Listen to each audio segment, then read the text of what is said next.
Welcome back, everyone. Welcome back to another week, another edition of the Sparkling Tuna Cup, the STC number 109. Once again, a Team Look at Map Contest 21 edition. Bienvenidos, papi. Bienvenidos. ¿Qué tal? ¿Cómo están? We are here. We are back with our weekly open tournaments. Exclamation mark. Be in the chat to have a look at the bracket yourselves. The bracket is live. The bracket is stacked. And we are once again featuring a full set of TLMC21 maps.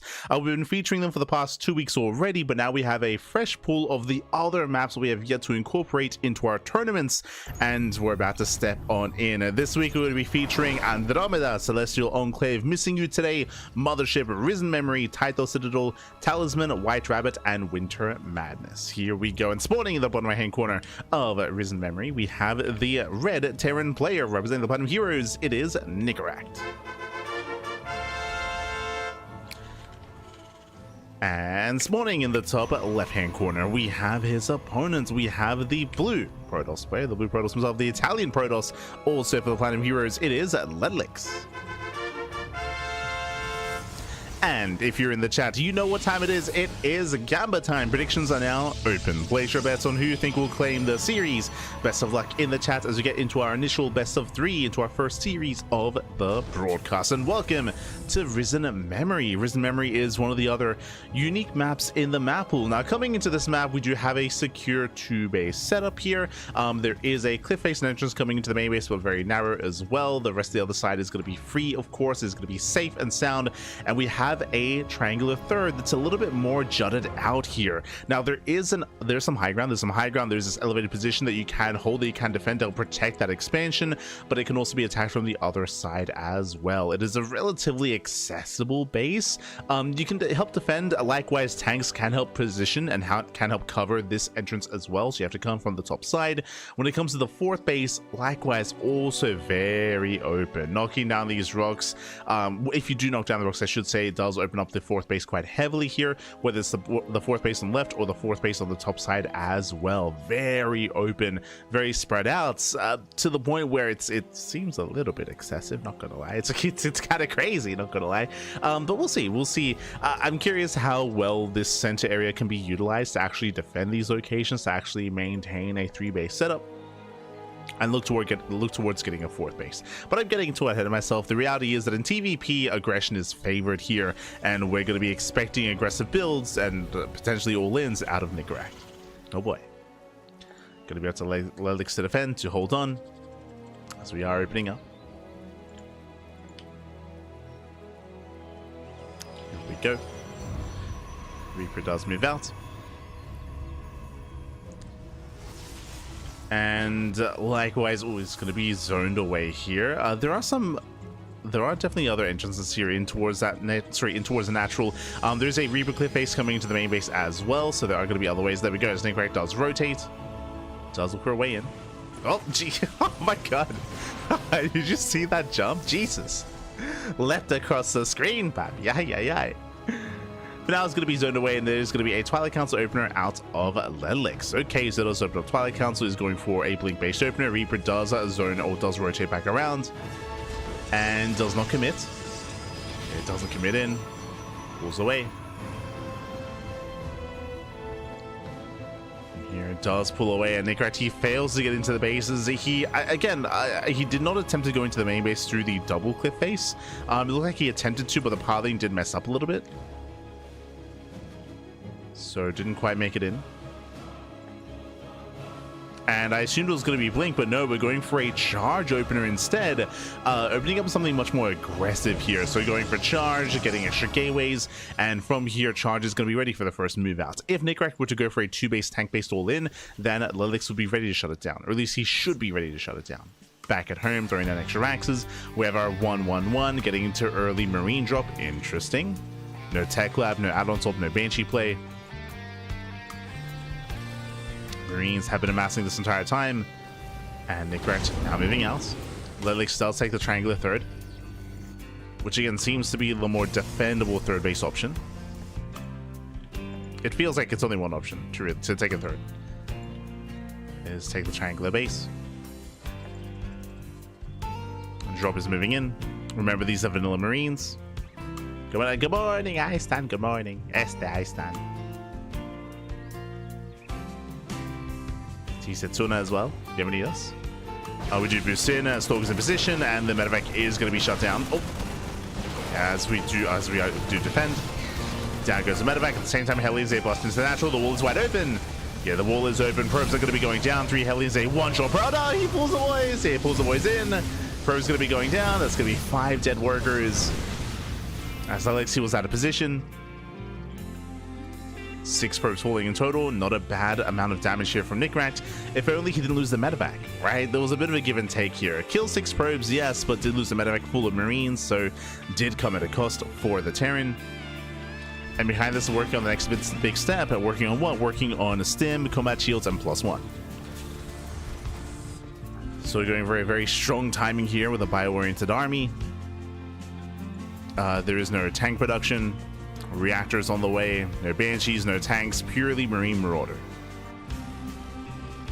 So very heavy bio play. When it comes to the center of the map, you can see it is... Oh, there's a lot of potential here to catch an army off guard.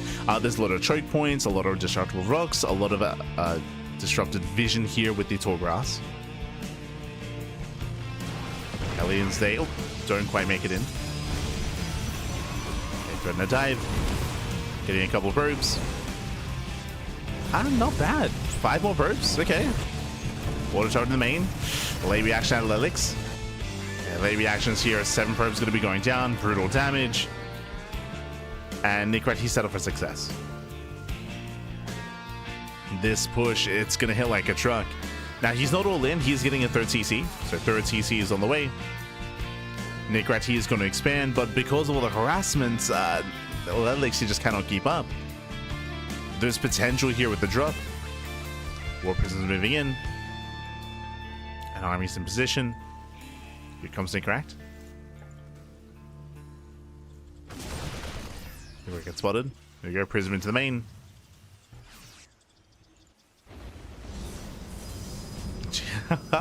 As unfortunately he does not have the money for warp in, so warps in 2 zealots, and it's not going to be enough. Now Nickracht is aware. Lose a couple of SCVs. Yeah, once again, we just don't really have the money for warp-ins. Oh, we actually don't have the gateways. Right. Only 3 gates. Only 3 gates. The other gates are still on the way, so late gateways here from Ledlix. He's now throwing them down.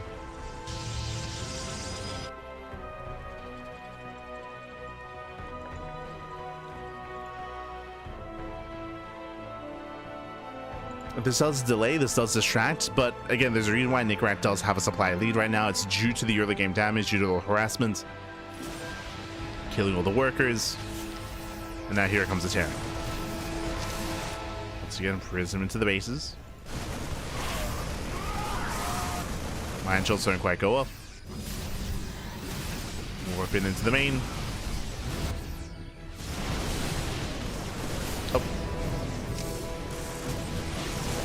Nickracht, he kites in, is going for the Colossus, then Colossus will not escape.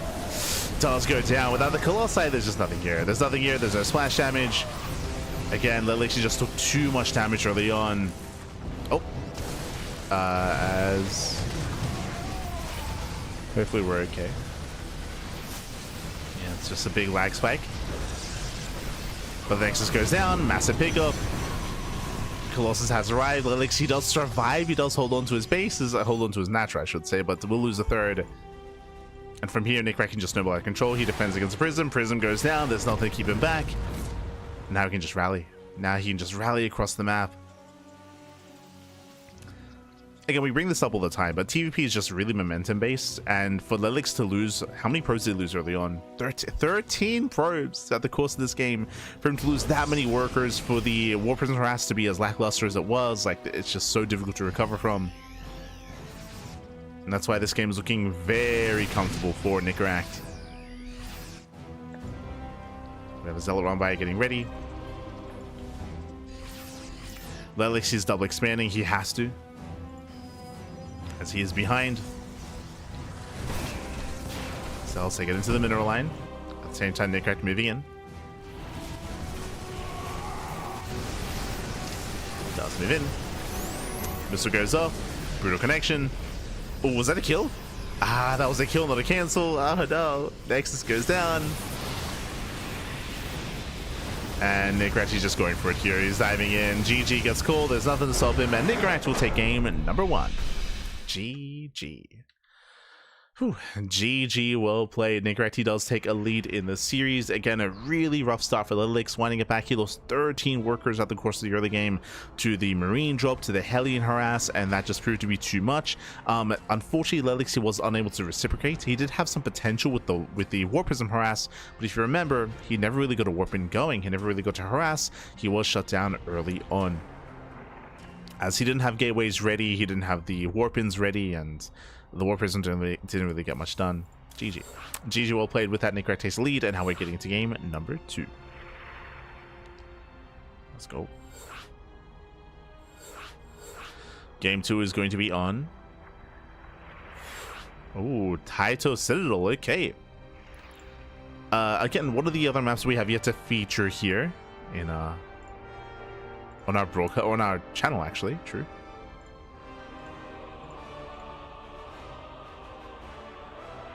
Taito Citadel meant to be a much more Mac-oriented map. We'll get into it. Does have some features that I'm sure you're very familiar with. Does have an entrance here leading into the natural base that is walled up and walled off by rocks. It is similar to... Oh.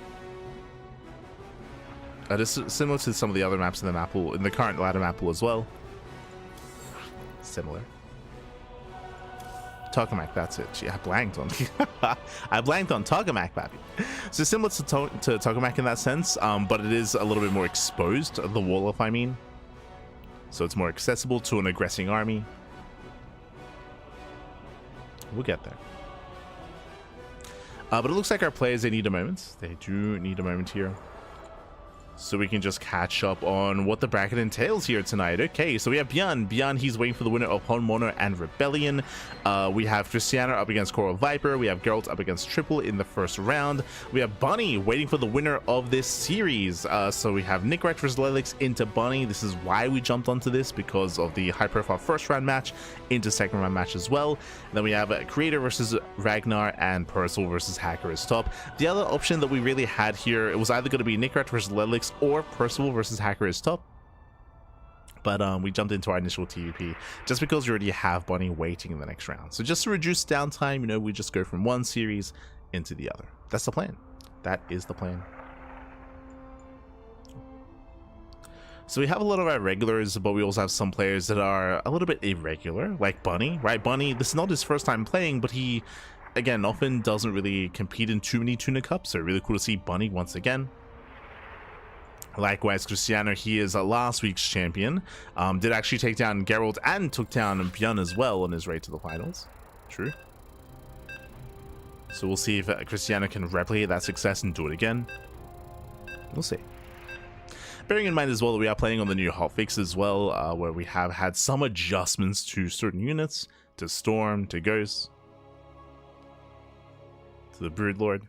Let's go.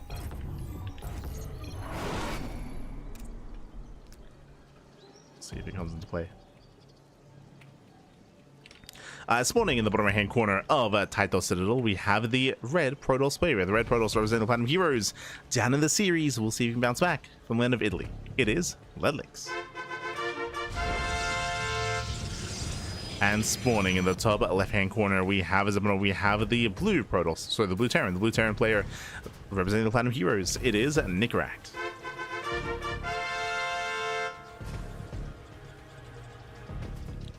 We go.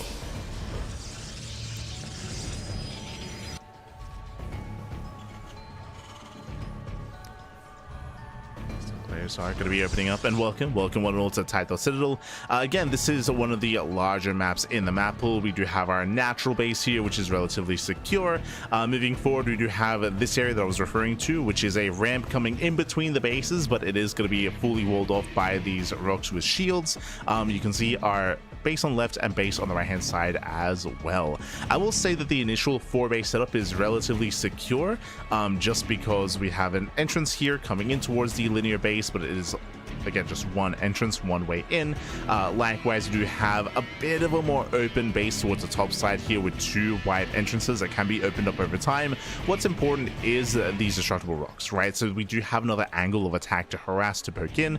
I brought up Tokamak earlier just because the rocks on Tokamak are very difficult to break as the aggressing player, just because of how far up they are. They're in an elevated position, they're in between the bases. Here, it's a little bit more accessible, a little bit more kind of open to the elements, open to the rest of the map, so it's going to be a little bit easier to knock this down and to actually engage and to try to pull apart a defending player.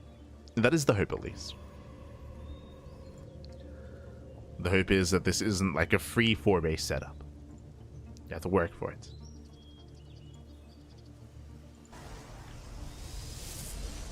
So again, this is a little more macro-oriented compared to Risen Memory. Risen Memory, which is more of a rush map, where we expect aggression. Here, you can be more defensive, but as I mentioned, like, there are ways to try to punish a defending player. It's a little bit more back and forth.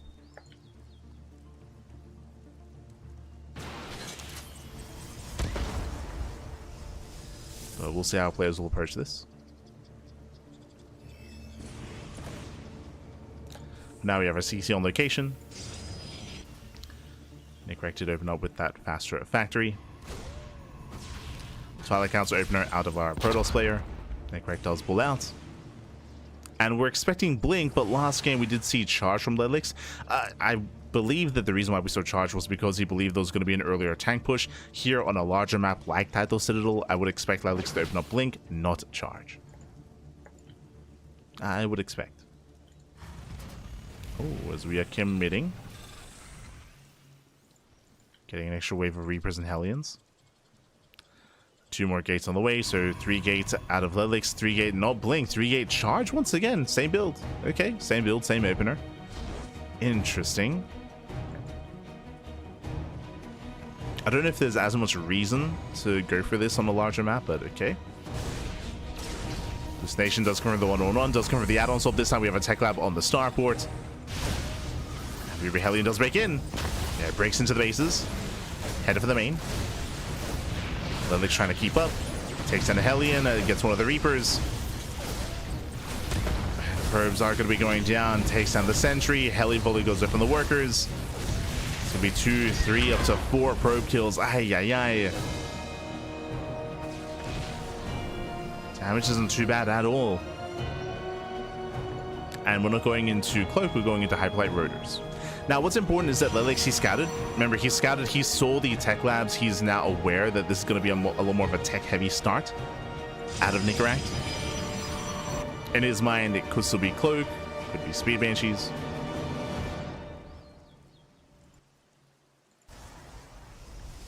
Let's see.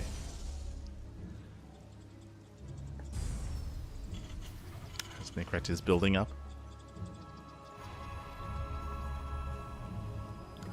Cristiano or Girl will be nice to see. I mean, we should be seeing them a little bit later in the broadcast. I did see that Cristiano and Geralt are poised to face off against each other, but I do want to avoid mirror matchups early on while I can. So I wanted to get in something a little bit more diverse, like a TVP. More charge is complete. We get a gateway explosion.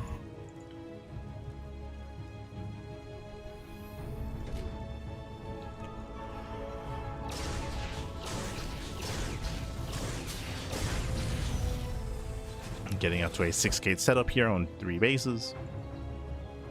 And starting Immortal production.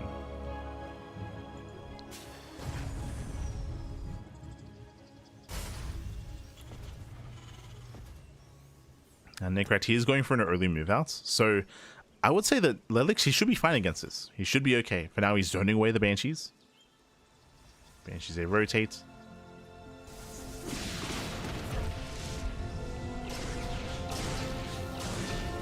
The army trying to come together. The Banshees, they distract. While they distract, Nicorette, he's trying to sneak up on the base. Ah, but he sees the army. Yeah, he sees the charge lots. He knows. He backs up. So very nice scouting here from Nicorette. Otherwise, they may have lost the entire army. 3 probes.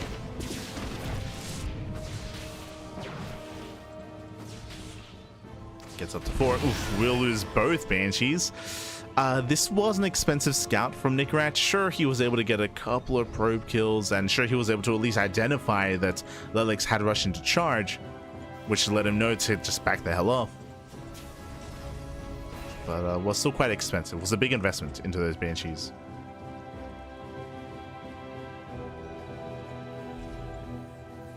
As Nickrat, he's getting a 3rd TC. We're building up into the mid game. Lelix, he does have a bit of momentum. He is aware of the army. We'll see if we can dive on top of the tanks.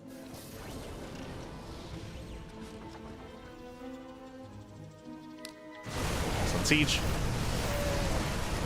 Ooh, getting one of the medevacs. Just the one.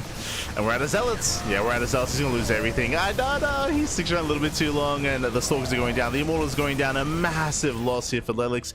You cannot fight like that. You cannot stand your ground without charge lots. And you saw that as soon as the zealots went down, Lelix, he sieged off the prism. And with that, he would lose it. He would lose the prism, lose the immortals, lose everything. And from here, Nickrat, he snowballs out of control. He snowballs out of control. We do not get into the mid game, as there's nothing to stop him.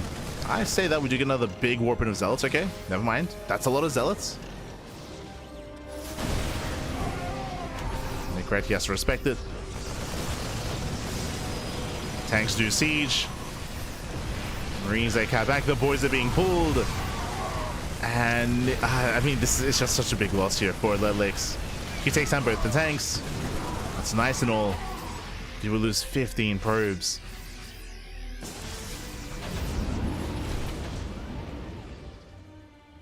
No 4th. Yeah, there's no 4th expansion. Just now being thrown down. 15 probes do go down as well. And Nickrat takes a lead. Nickrat, he takes a lead. Getting his own... Oh, God. Taking his 3rd.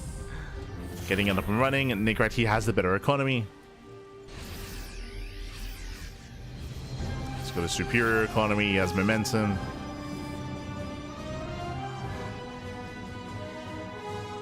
If Lelix could buy some time, if he can take up into Storm, then maybe.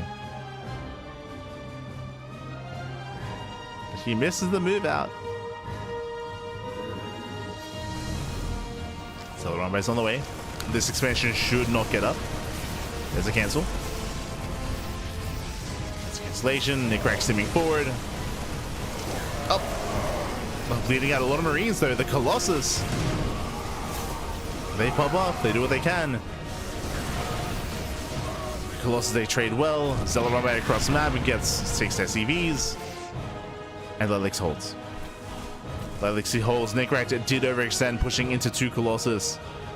But had a lot of bio there. That was 13 Marines going down. Now, Nickrat still has a lead. He's still in a better position, but Lelix, he takes a fight, and it was a nice moment. A nice moment here for Lelix. The problem, though, is he still does not have a 4th. He's still behind. He desperately needs an expansion. This is the only 4th base option.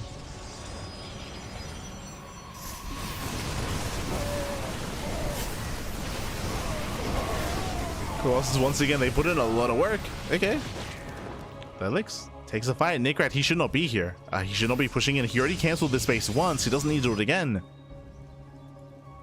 So Nickrat overextends. And Lelix is clawing his way back into this game. He's getting there.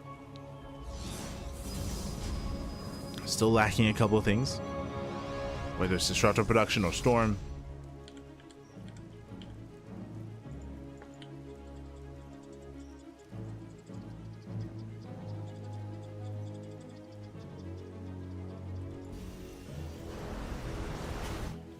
And Nickrat, he will miss the army. So he misses the main rotation. Zealots take it into the mineral line.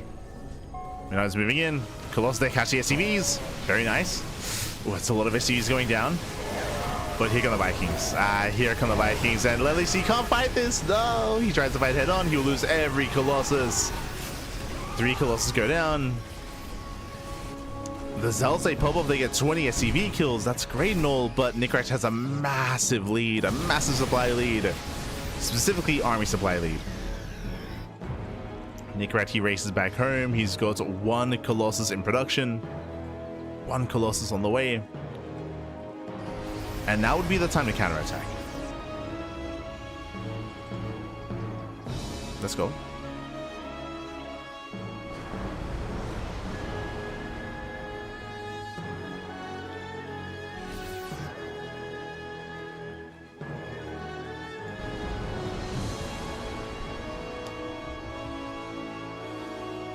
Nickrat, he's moving forward. He still retains all of his Vikings, so the Colossus are that much lackluster. Once again, a nice little run by. So let's move in. But they're going to be deflected by the production. Nickrat moving forward and does catch a Colossus immediately. Colossus goes down, and again, there's just nothing here. There's no storm. There's no disruptors. Colossus, they've been outscaled, and that's going to be 20 probes going down. Vikings, they land, and again, there's just a handful of Zealots. It's like barely an army here. Zealots, they attempt this around, but we can stim. We can stim, we can win. Zealots do full. Now, that did cost Nickrat all of his Vikings. Oh no, it doesn't matter. The Zealots are doing what they can. They're holding. Lelix, he barely holds on thanks to the charge lots. But again, what are we holding on to? 3 bases. Lost the 4th, right? He lost the 4th expansion. Lelix is all in. He has nothing to all in with. And GG gets called. GG gets called. There's just no army standing. And Nickrat will take the series 2-0, advancing on to the quarterfinals. GG. Whew, GG, well played. Again, a strong showing here by Nickrat. Lelix, he did have a really rough moment early on when he overextended. I'm referring to the first time he pushed across map with his charged army, with his Zealots, with his Immortals. If you recall, we spoke about how he overextended. Once his Zealots went down, he could not protect the Immortal or the War Prism or anything else.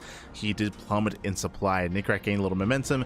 Now, there were some moments where Nickrat himself overextended, where he was pushing a little bit too hard into Colossus and was trading inefficiently, but he goes far enough ahead where it didn't matter, right? He had the superior economy. He was even on bases. We saw that Lelix time and time again was trying to take a 4th, but he couldn't. He could not maintain a 4th expansion, not after losing that first army. GG. GG, well played with that. Congratulations to Nickrat, and shout out to Lelix for competing tonight, as this leads us into our next series. Let's go. Let us go. Oh, as we got a lot. Oh my god, we have a lot of updates here. Okay, we have a lot of updates. Un momento. Beautiful. Okay, from the top we have ByuN. ByuN, he is up against Rebellion. Rebellion takes down Homono 2-0. Rebellion's up against ByuN in the first round, in the quarterfinals. Meanwhile, Cristiano takes down Coral Viper. Geralt takes down Triple, and we have Cristiano versus Geralt facing off in the quarterfinals as well. Scrolling down, we have Bunny. Bunny's up against Nickrat in that TVT. We're going to be following Nickrat into Bunny. And meanwhile, we have Creator takes down Ragnar 2-0. Percival takes down Hacker's Top 2-1. Went all the way to the ace match. Este Hacker is top. Does take a map off of Percival. Very impressive. But we have all the favored players making it through. All the favorite players do make it through. Again, Hacker's Top did cause a bit of an upset there, but was unable to stop Percival. And now we have the big players facing off here in the quarterfinals. Let's go. The big names.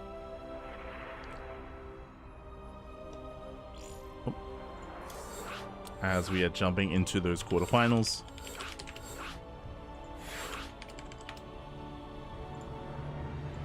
One moment.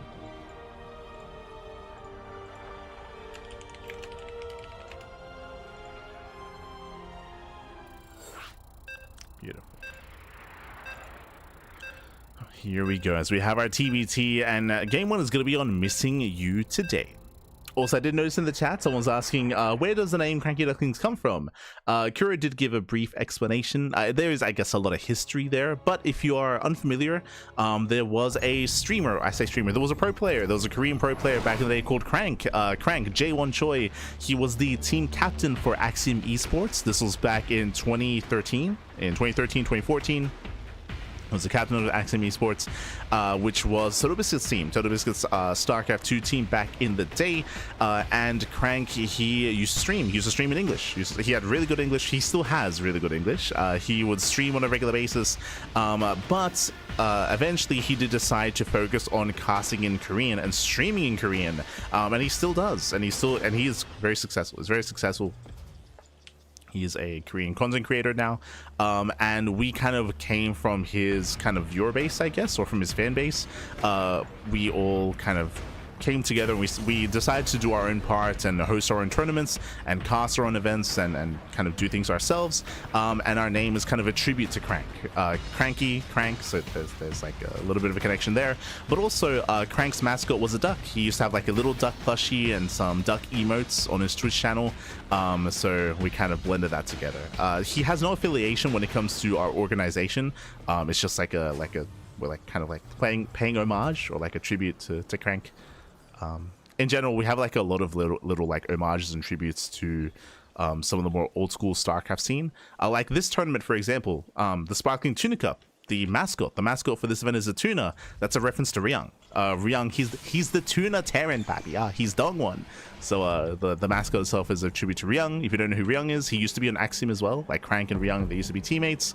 The acronym for Sparkling Tuna Cup, STC, that is a reference to the player, the STC, who nowadays also casts in Korean, but he was actually housemates with Crank and Ryung. They used to live together. They all used to say that's also a reference to the STC, who was a Korean Terran player. We got a lot of references. But it's all kind of tied into who we are and what we do. But here we go, spawning in the bottom right hand corner, we have our Red Terran. We have a Red Terran player. As we're getting into this, Reaper's gonna be facing off in the bottom right hand corner. We have a Red Terran full of Platinum Heroes. It is Nicaract. And in the top left hand corner, we have Team Falcons, the South Korean Terran. It is Bunny. Here we go. As we are going to be opening up, welcome one and all to Missing You Today. Missing You Today is another one of our newer maps. Of course, all of the maps we're featuring today are, and this is one of the more larger macro-oriented maps. You can very easily set up on 2, 3, 4, 5 bases here, so you can very easily wall up and settle down and hunker down. This is more applicable to some of the other matchups. Here in TVT, it's typically more aggressive. TVT is a lot more aggressive, a lot more in your face. So we'll see if we can break each other before we can slow the game down. For the time being, we're opening up Reaper Hellion, and from here we are teching up. Should be working towards drop play. We can transition into mech from here as well. We have seen Bunny embrace mech from time to time, but for the most part, we should be seeing ByuN play coming into the mid game. Let's go. Let us go. All the way to 2015, if not 2016. Yes. As Nicaract, he does collapse in the army. Oh, we do see a bit of a trade here. Very clutch, very close, but Nicaract, he barely comes out on top. Just barely in that little skirmish. Some of the other big features, of course, are the gold bases. We do have 2 gold bases in the center right and top right hand corner of the map. I do recall that I think the map maker did say that he was considering to changing this and adding high yield gases instead. Looks like that did not quite come to pass. Again, this isn't really going to impact this matchup, but I guess we'll get there when it comes to some of the other matchups. Specifically, I think this is going to be quite strong for Protoss players in TVP. If they can gain map control, if Protoss players can take these bases, it's going to benefit Protoss heavily in the mid to late game of Terran versus Protoss. But again, different matchup. So now we are getting into Raven production. Ravens are on the way. Interference Matrix as well. Nicaract going for his initial drop. And we'll see what he can get done. When it comes to the bottom left-hand corner of the map, it is really interesting. There are no high-yield bases down here, but there is a lot of interesting terrain to work with. A lot of cliff faces, destructible rocks. It's of my opinion that this entire area isn't really going to be used too much, but we'll see as we get into the game. As the map progresses. Drop into the mineral line, not bad. Gets 2 SCVs. Gets 2 workers, breaks a lock-on, and takes down the Cyclone as well. Ooh, that doesn't quite get the lock-on off. Cyclone survives. Oh no, no, you can't hide! Oh, he cannot hide, and that's a bit of a learning process. Ooh, the medevac goes down. That is brutal as I mean, you learn this as time goes on, but you cannot hide a unit in the corner of the map there. There's just not enough space, not enough room, and Nick finds out the hard way. And that's one of the tough things here about the new maps, of course, is it's a learning process to figure out where is safe and where is not safe on these maps. Oof. So, brutal loss there.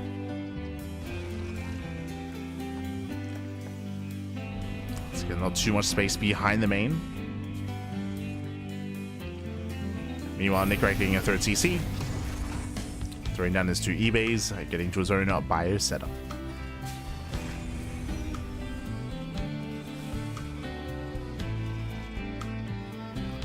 Something else even map makers really want to know Proto Squad champion? No, I mean, we gave feedback regarding this, and as I mentioned, the map maker was considering to turn one of these bases instead into a regular mineral base into high yield gases instead. But I don't know if they're gonna go through with it. We gave our feedback.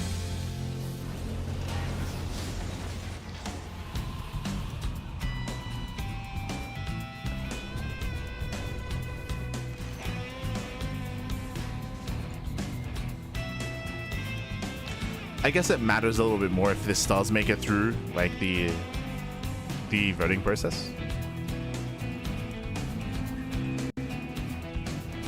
In TLMC. As Bunny, he moves out, he's got his 3 Ravens, does have the Raven lead, has a lot of endurance range checks ready, the disables. He's holding onto them. Bunny moving in, he wants those tanks, and he will disable all 3. Your 3 get disabled. Bunny moves in, no counter disables, yeah, GG gets called. Bunny, he will not be stopped, and Bunny, he breaks the 3rd, and he will take game number 1. GG.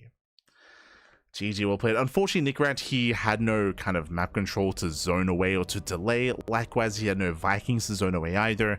He had his own counter Ravens to work with. He had 2 Ravens of his own, but he wasn't quite able to get the disables off, and GG. GG, well played.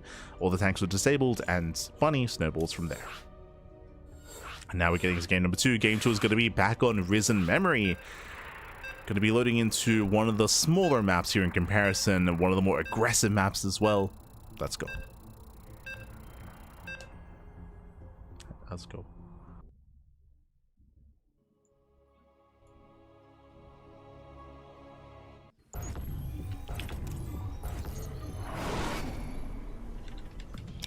And spawning in the bottom right hand corner of Risen Memory, we have the Red Terran. We have the Red Terran player representing the bottom heroes. Down in the series, we'll see if he can bounce back. It is Nickeract. And spawning in the top left hand corner, we have his opponent. I just realized we have like some red dust meteorite here. I noticed there's some other colors. Yeah, there's like green here, there's like yellow over here. Interesting. In the top left hand corner, we have the South Green Terran. It is Bunny. It reminds me of like an artist like palette.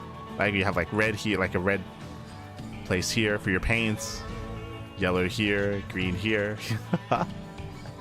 Interesting. Oh, as we're coming to a proxy, let's go. Nick he does move out across the map, going for it. 2 ranks and Reaper. Let's go. Now there is that double clear face going straight into the main. And I want to say that proxies like this can be really powerful during these kind of tournaments where players, they're not quite familiar with where they're vulnerable, right? They're not familiar with specific proxy locations, where to scout, where not to scout, and likewise how to defend as well. It applies to proxies, it applies to cannon rushes. It does take some time to get used to certain maps and how to defend. And what to scout for, where to scout for.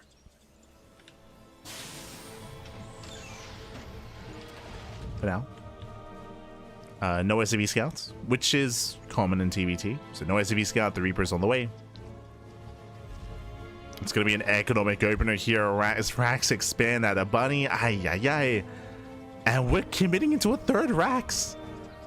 I mean, everything's lining up for Nickeract. To be honest, like, again, this is a greedy economic opener at a Bunny. No SCV scout, so he doesn't know what's going on. Doesn't check the proxy location.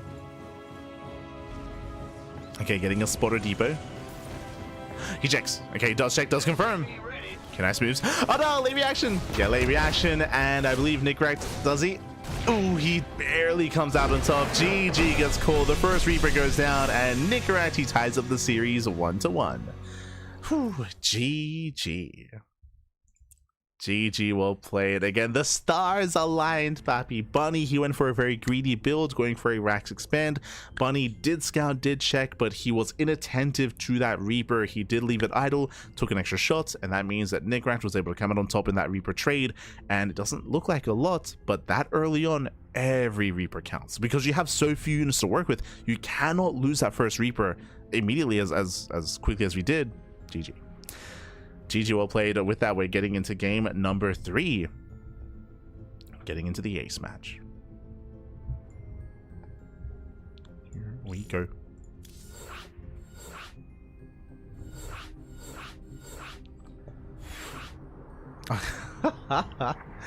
As for the first time, we're going to be loading into White Rabbit. This is another one of the very large map in the map pool. It's a very large map. And we'll see how our players do approach this. Is it Bunny's turn to proxy? Let's go.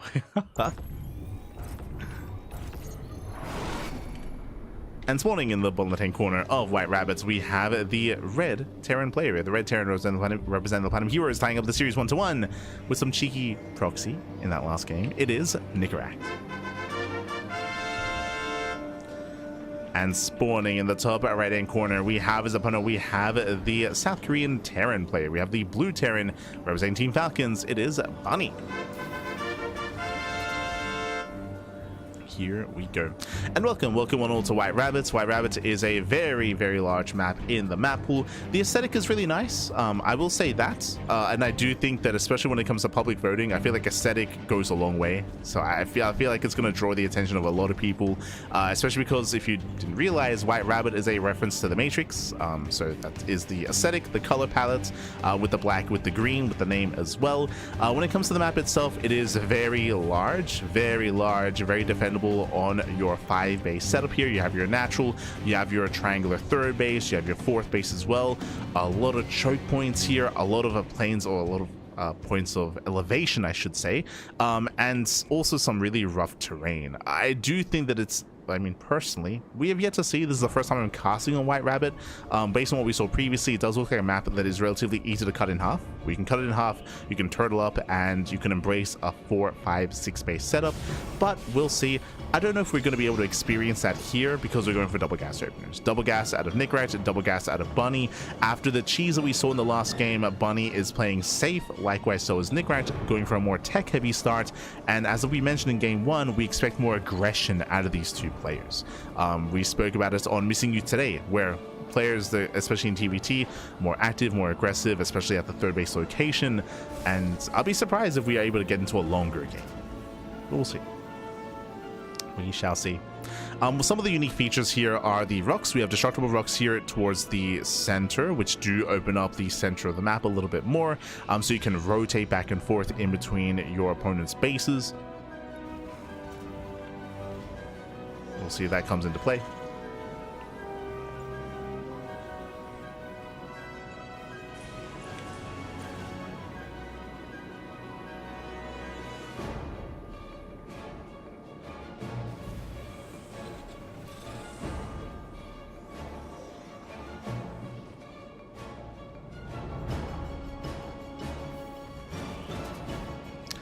I guess one of the big things about this map, which does make it easier to defend on, it has a similar aesthetic to, say, what map am I thinking of? In the current map pool, largest map in the map pool. Oh god, my brain is not there today. Gonna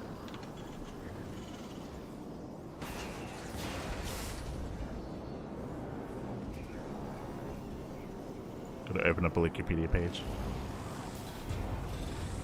Why do I keep wanting to say Cosmic Sapphire? It's not Cosmic Sapphire. Magnatha, that's it. So it's similar to Magnatha in the sense that there's an entrance, there's a ramp here pushing in between the bases that is already open, in between your 3rd, your 4th base, and your natural. That is true, but because these rocks here that are currently kind of like hindering any kind of movement, does mean that the aggressing player has to go the long way around to rotate between the bases. But again, that's not going to come into play here. Nicorette moves out, breaks through the Marines, not bad. Getting us over the Hellion. The Cyclone does arrive in time, though. The Cyclone has arrived, and Bunny will defend. Bunny, he defends, he deflects. He will zone away. And now we're getting into our mid-game. To have a slightly faster tank production out of Bunny. Meanwhile, Nickrat already working towards his Ravens. Now, what's interesting to me here is that Bunny, instead of going for his own Raven production, is going for the add-on swap here into Reactor Viking. Are we getting ready for a second starport? You have my attention. We'll keep an eye on Bunny. He's moving out with his drop. Again, starting up Viking production very early.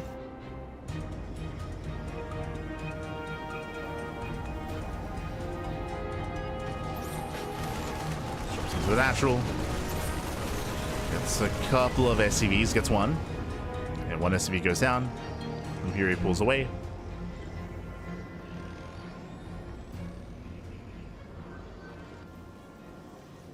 With this early Viking production, I'm feeling either a second starport or do we throw down a second factory? So Bunny's rallying. Over the Tuna. Let's go.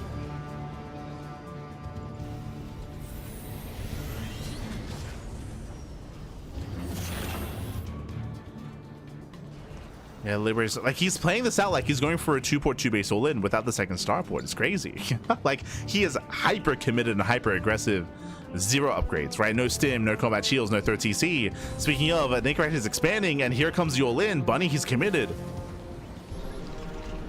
Bunny, he has to do critical damage here, otherwise he'll be outscaled. It does try to get into the main. We'll see what he can hit. Disables one, disables both. Not bad. Yeah, both tanks are disabled. Marines trying to engage. They're barely within range, and they can barely take down one of the tanks. They get one, but only one. And GG. GG gets called. Bunny, he maintains his position. The all-in succeeds. And Bunny, he will break Nickrat and take the series 2-1. GG. GG, well played. Again, it was all or nothing there for Bunny. Winding it back, Bunny, he had no third command center, he had no upgrades on the way, he had no tech, he had no follow-up. It was all or nothing. Unfortunately, Nickrat didn't quite see it coming ahead of time, so it was a really awkward position for him. We saw that there was a little bit of miscontrol with the Marines where they moved forward, then they moved back, then they moved forward again. Looks like Nickrat was trying to get within range of the tanks, and we had a little bit of like weird pathing with the Marines, so they had a hard time engaging. Otherwise, it's possible he could have brought down both tanks before the disable went out. That was the issue there. He went for the double disable, but one of the tanks survived the disable regardless, and with that, the production was under fire. GG. GG, well played. Congratulations. With that, Bunny does advance on to the semi-finals. Oh, and we are getting into the semi-finals. Okay, let's go. Really fast games. Jesus. Let's head on over to the bracket here. Let's catch up on what's been going on, because Percival takes down Creator 2-0. Very fast series. Really fast series there between Percival and Creator. I imagine that Percival all-in the hell out of Creator. Percival, he's known for all-ins in TVP, and that was a very short series. It's very short. Meanwhile, we have Cristiano versus Geralt. So they're currently facing off. In the quarterfinals. They're in that PvP. Winner goes up against ByuN in the upper semis.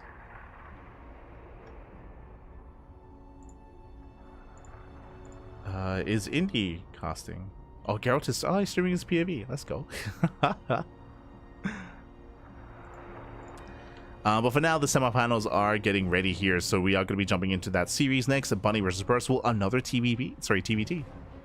Another mirror matchup.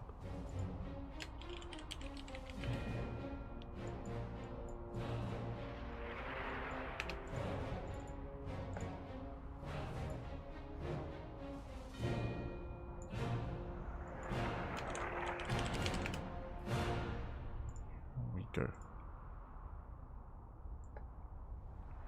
As videos are underway.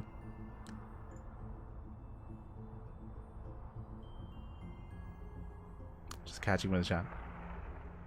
Oh, este di mega. ¿Qué tal? ¿Cómo estás? ¿Cómo estás, papi? We on the Sydney Opera House with this one. True. Este de mega.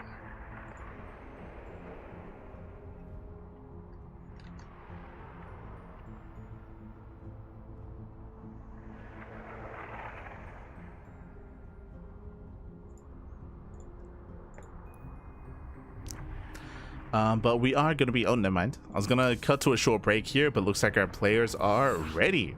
So Bunny and Percival, the Vitas are done, and we're going to be getting into game number 1 of our fresh series. Game 1 is going to be on Missing You Today. Once again, we're loading it.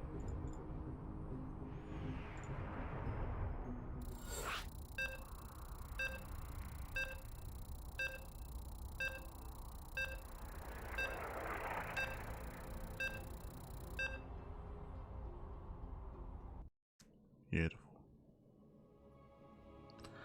And we'll see if we slow things down. Again, we have seen nothing but aggression so far in our bracket, which is kind of to be expected, to be honest. Whenever you feature these new maps, like very often players, they do want to try to end things earlier than normal.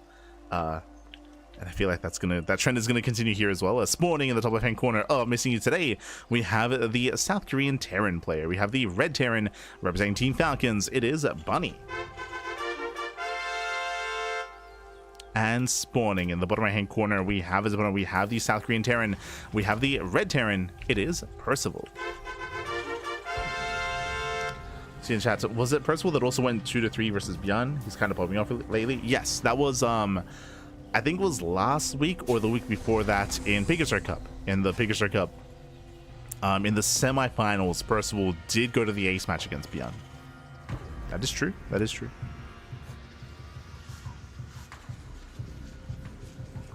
Again, it was either last week or the week before. One of the two.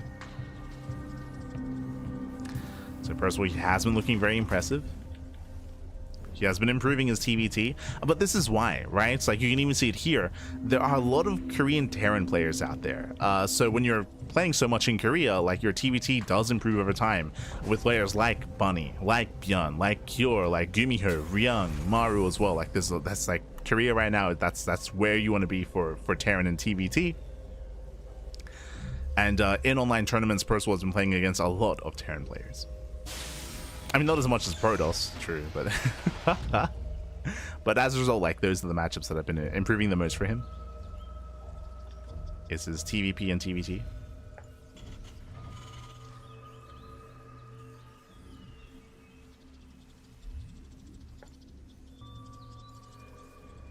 But now, economic opener out of Percival, same for Bunny. So both players go for their own rack expands. Both players will go for delayed second gases. And welcome once again to Missing You Today. As we mentioned previously, this is one of the larger maps in the map pool. Does have a relatively secure 3rd, 4th, and 5th base.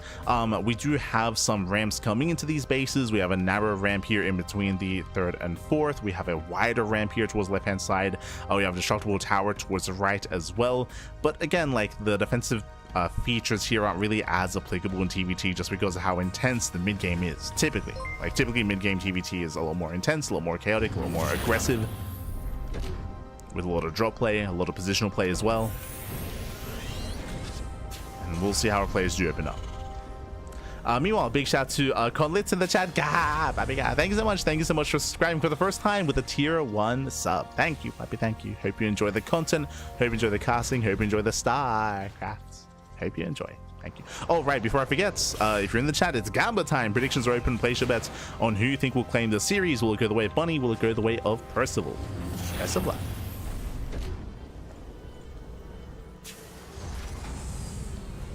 We may not have Bunny Cam, but at least we get Bunny Cam. True. Este Bunny.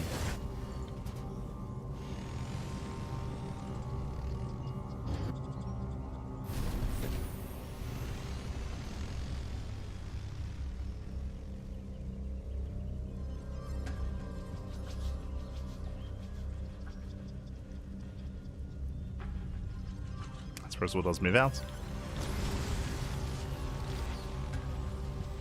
Bunny set up at home. We'll see how things line up. And sturdy effort. But he's going to be able to shut this down. He did make an extra wave, I should say, an extra pair of Hellions.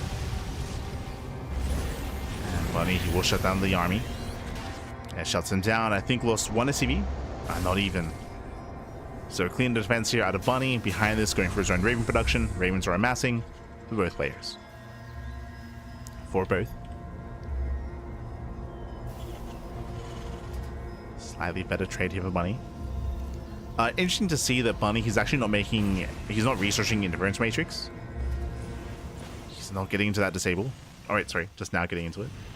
A little bit more delayed. First of all, back at home, he starts up his 3rd CC, and we're expecting a 3rd base out of Bunny as well.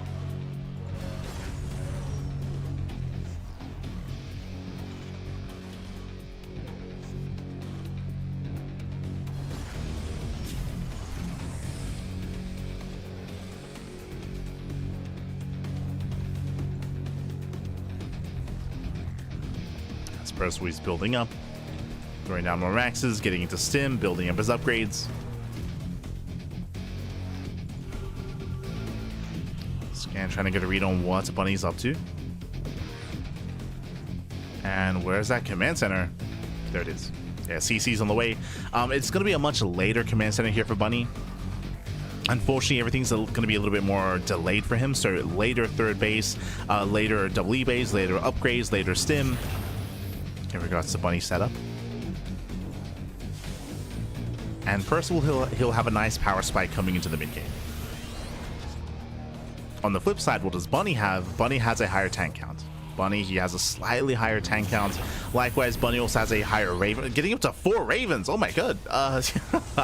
I'm not used to seeing this. But again, this is why there's no stim, for example. There's no other bio setup, just because the tech labs have been kept on the factory and on the starport for the entirety of this game so far. That's why there are so many tanks and Ravens. And we'll see if Bunny can make use of that. Bunny's pushing. Now, Bunny, his 3rd may be delayed, it may be late, but with this larger army, he may be able to delay the 3rd base of Percival. Here we go. He's moving out. Percival does spot this. Trades 1 for 1. The Hellions, I mean. Oh, and he's not quite in position. Yeah, there's a scan. The space has to be lifted. Again, there's 4 Ravens here. No shot we can move in. Here come the disables. Disables both tanks. Auto shot's going to be thrown down. And Percival, can he get on top of those tanks? He's trying. Again, he's moving into auto turrets, and he cannot. He cannot move into the tanks. Bunny, he'll maintain this position. He lands his Vikings. And Bunny, he does take control here. 14 SCV kills, cleans up the entire army, denies the 3rd base, delays it. And Percival, he's stuck on 2 bases. He's stuck on 2 bases, losing 16 SCVs. Ay, ay, ay. Raven's going to be thrown away as they move within range of the Vikings. Both Ravens fall. And Percival, he kind of breaks out here. But this entire time, Bunny, he's been mining. He's mining at the 3rd base. He's muling as we speak. And Bunny takes an economic lead. So, settling into this here, we have some things for Bunny, some things for Percival. Bunny does have a better economy. True. The economy is in favor of Bunny. When it comes to Percival, what does he have? He has upgrades. 1-1. 1-1 is already complete for Percival. So he has the 1-1 upgrades, he has stim, he has combat shields. His bio army is superior, that is true, but the bio army is non-existent. He's got 1 drop of Marines, he's got a couple of Marines back at home, doesn't really have enough to leverage this advantage. And the problem is, the longer this goes on, the closer Bunny is to catching up, right? He's got his own 1-1 upgrades on the way. And Percival, he has not started 2-2. Oof. Drop is denied. 2-2 just now beginning. So there's going to be a window in time where Percival has 2-2 over his opponent. There's going to be that window. Percival is still trying to recover. Sentry tower is being thrown down. Getting spotted depots. And we are embracing a longer game. Let's go. I was a little bit concerned that, just like the games before this, we were going to be having a bit of a faster series. And we did see a lot of aggression, but Percival, he survived.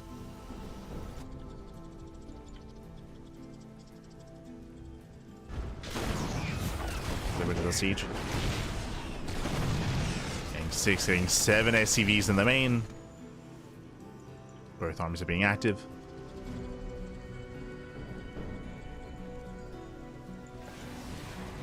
There's a 4th base here for Percival. He's gonna take it. Now, I did mention before something that I didn't think would actually come into play, but how defendable and how large this map is. Once we get past that 3 base stage, getting a 4th and 5th base, at least from what it looks like, is going to be relatively easy on Missing You today. So we're about to cut the map in half. We're about to just cut the map in half, build up on 4 or 5 bases and max out. That's kind of the direction we're heading in.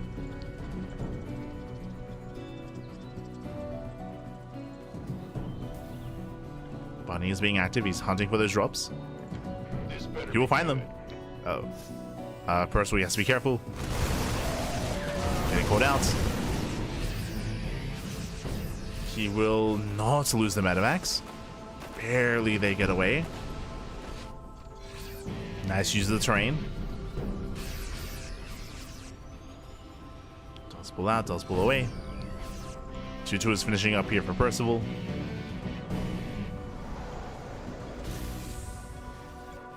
And he can soon get into 3-3 upgrades.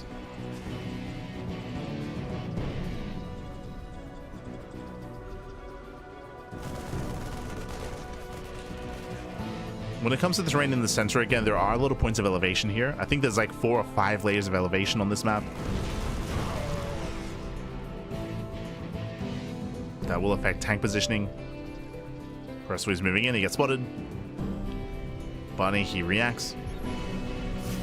Bunny stepping in, he wants those tanks, there are barely any Marines. And Percival has to pull away, he has to get the hell out of here. He cannot engage. He's getting caught. Trying to get on top of the high ground, not bad. And it pulls back, he sieges up.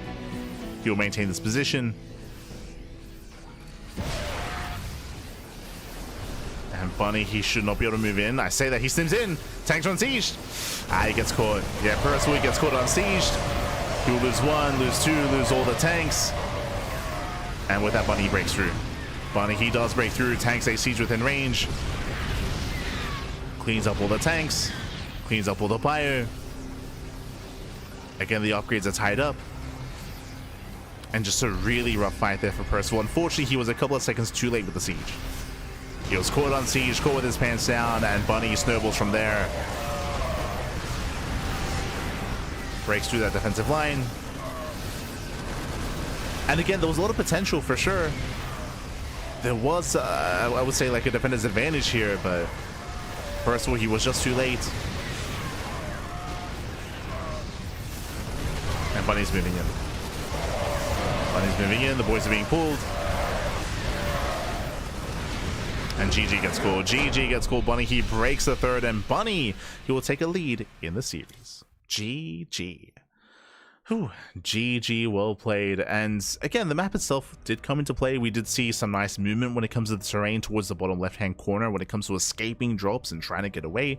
It was really nice moves there by Percival. Unfortunately, when it came to the main frontal push, Percival, he just wasn't able to keep up with the movement of his opponent, wasn't able to siege up in time, wasn't able to take advantage of that high ground, and Bunny broke through. Bunny, he did break through. And with that, we're now getting into game number 2.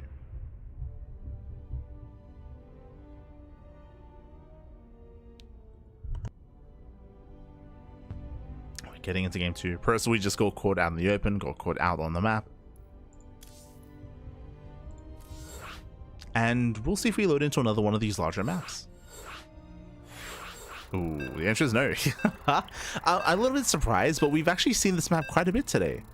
The vetoes have been in favor of Risen Memory. I want to say every series, right? Like every series we have embraced Risen Memory. Interesting. I was definitely not expecting that.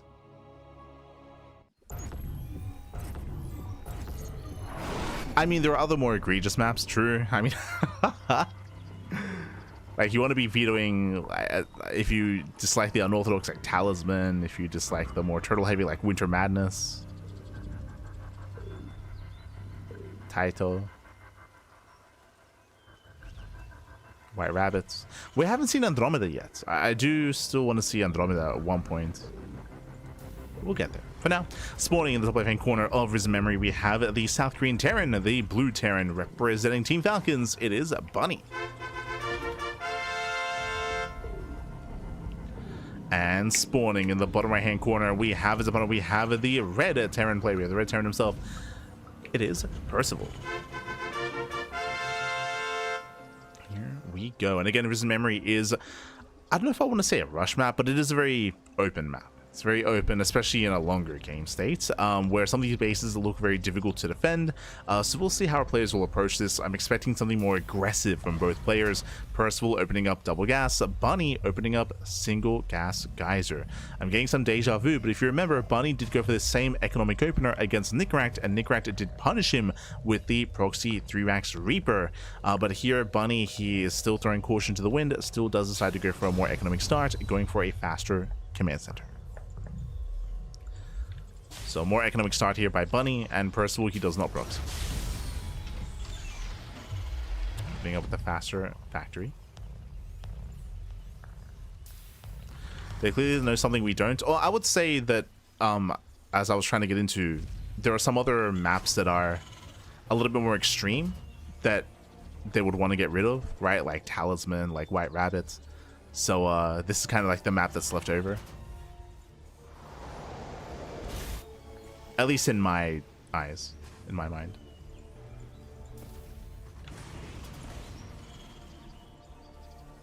But I will say that this map, this map pool that we made for this tournament is more extreme. Like it's the map pool we used last week was a little bit more delicate with how we put it together. Here it's all the other maps. We just threw them all in. So let's go.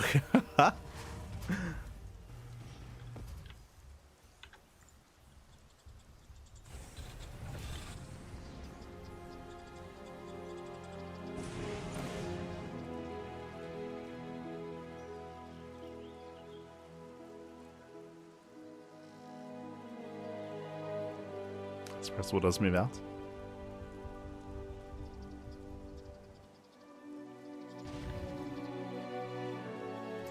Headed towards the main. Bunny, he has to cut back, wait for the Hellion. Marine does pop up. Once again, just buying time. Marine goes down, Hellion pops, and with that, Bunny defends. And nice defense here by Bunny. Takes down both Reapers. Percival, he overstayed his welcome. The Hellion also getting caught out. Bunny, calm down. Barely doesn't quite catch the Hellion, but nice defense overall. I believe he may have lost one SCV. He did lose one. So one SCV to go down. One SCV, one Marine for 2 Reapers. From here, Bunny going for his medevac. Going for a drop play. Oh, meanwhile, we do get the tech lab on the starport for Percival, opening up with the early Banshee. This is something that has been rising in popularity this year from the Korean side of things. The Korean Terrans have been loving to incorporate like 1 or 2 Banshees, send them across the map and harass mineral lines.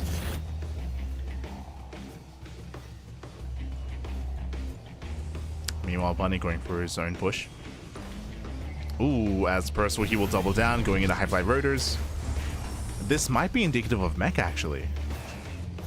Got my attention. Cyclones to catch the Hellion. Cyclones getting caught, so we do break the lock-on in time. Very nice control. Oh my, Bunny, calm down. Oh my god.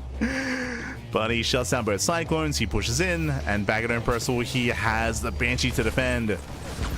That Cyclone is so close to going down.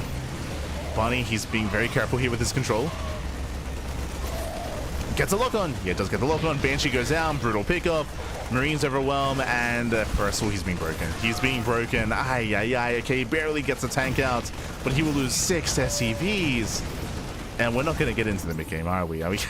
That's 7 SCVs going down. Brutal damage early on. Not just the SCVs, but the Banshee. Remember, we're investing into high-flight rotors. We're investing into Banshee speed. To lose 1 Banshee that quickly is brutal. And Bunny's not done. Oh, yeah, Bunny, he's not done. He's moving in. Vikings, they zone away the Banshee. Tank within range of Depot. GG gets called. Too many losses for Percival. And Bunny will take the series 2-0. GG. GG, well played. Again, just a brutal start there for Percival, losing far too much, far too quickly, bleeding out his early army. Again, losing both of his Cyclones at the start of the game was brutal as well. Just some really, really early and really fast losses there for Percival. Everything just very quickly snowballed out of control, and Bunny takes it from there. GG. And to be fair, that's kind of what this is the kind of game that I expected out of the series between these two, which is why I was pleasantly surprised about game one. Game one, we calmed down, we settled into a longer series, or a longer game. We got there. But with that, GG well played. Bunny, he will claim the series, he'll advance on to the grand finals, and the question is, who will face off against him in those finals? Un momento.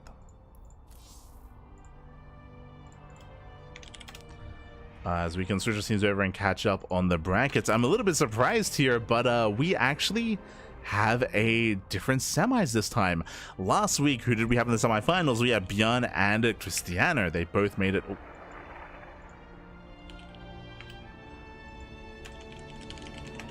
They both made it into the semis, and Cristiano did take down ByuN in the end to advance on to the finals and to win the entire tournament.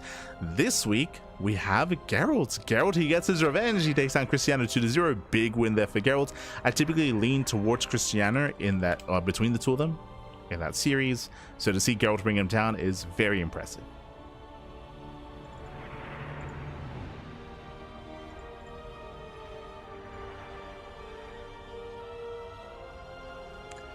Is impressive. Likewise, ByuN took down Rebellion 2-0, and we now have the upper semis. ByuN versus Geralt facing off in a best of 3. Here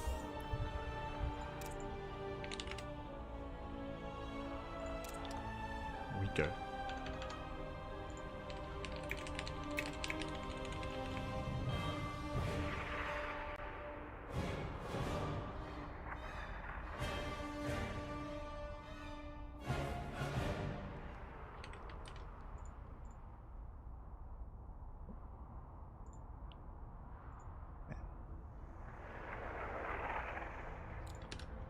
Catching up. Just catching up.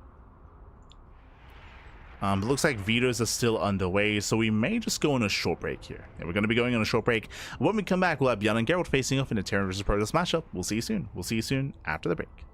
God, never mind. They're ready, papi. They're ready. Never mind.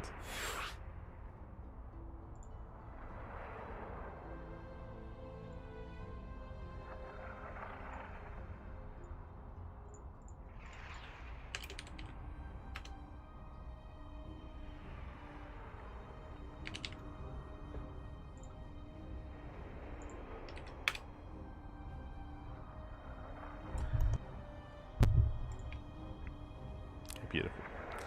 Okay, we have our players. We have our lobby. Game one is going to be on Missing You Today once again. Let's go.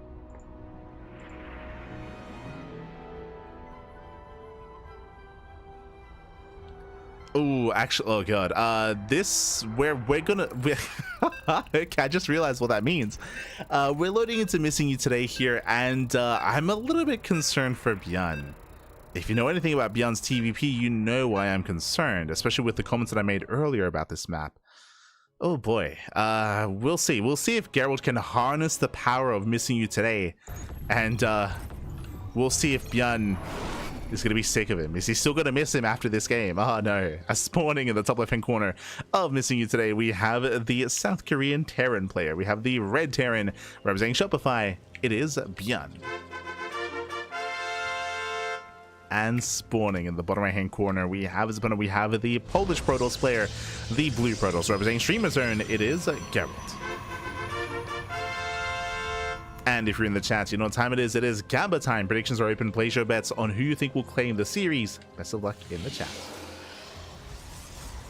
See Kenny in the chat. We're going to late game. It's ByuN and TVP.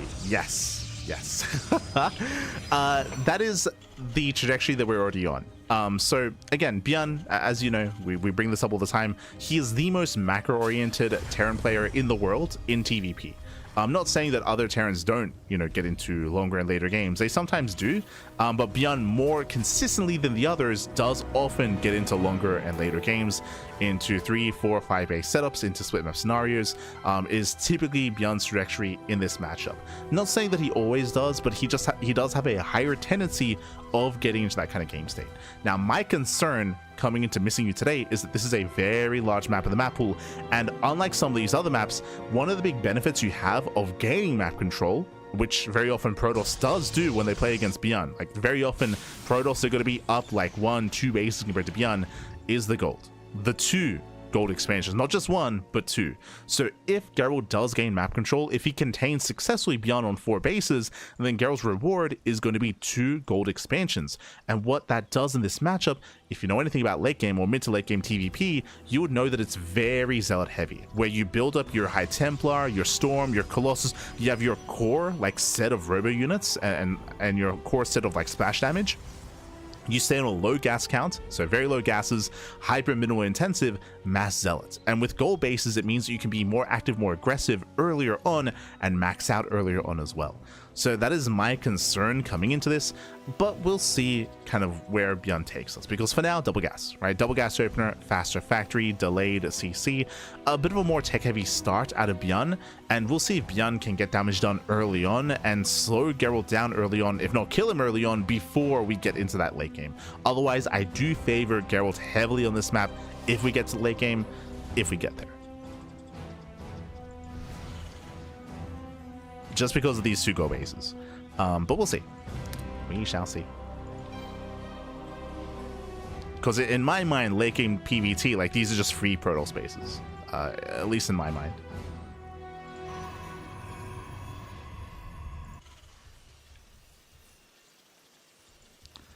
For now, we have our 1-1-1 follow-up. Reaper Hellions moving out.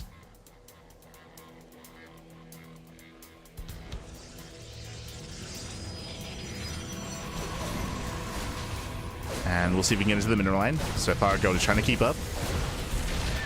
Getting one probe so far. Shield battery is done, and Geralt will defend. He defends nicely. Zones away ByuN. And again, for me, like, I feel like the pressure is on ByuN. Like we gotta turn it up, man. We gotta lock in. Speaking of locking in, we have early tank production. So Tech Lab is now done. We don't go for the add-on swap into, say, Banshee play. Tank production has begun, and that means that ByuN, he may commit to early tank production into 1, 2, 3 tanks into an early move out. We'll keep an eye on ByuN.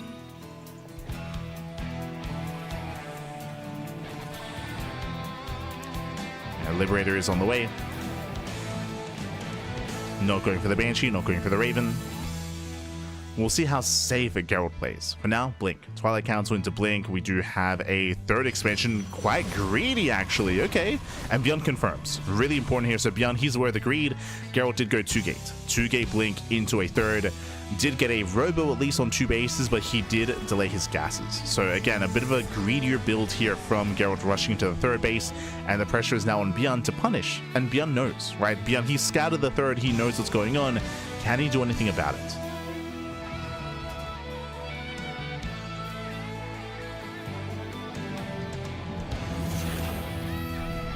We have the Liberator towards the main. This is the 2nd tank that's on the way. Now, do we get a 3rd tank, or do we add-on swap into Stim? Well, oh, okay, add-on swap. Never mind. So we're going for the add-on swap, which means ByuN, he's not going to be committing here to anything too aggressive. He's going to be going for something more delayed. Getting into Stim, into his bio production. He's setting up on 2 bases. And we should soon be seeing a 3rd CC. Which means Geralt, he gets away with this. He gets away with the faster 3rd. He's going to get it up and running. I mean, again, even if, like, we did see a 3rd tank out of ByuN, even if he were to commit to a push, it's a large map. It's a really long rush distance by ground. So there's a reason why Geralt is being greedy here, is because you can get away with it. Because he can get away with it. Behind this, we have the Bay on the way. Forger +1, charge into Colossus. Geralt, he's hunting. He's hunting for the Hellion Reaper. Ooh, he does not find it. Clutch moves out of ByuN. Does hide his army. Geralt's rotating over.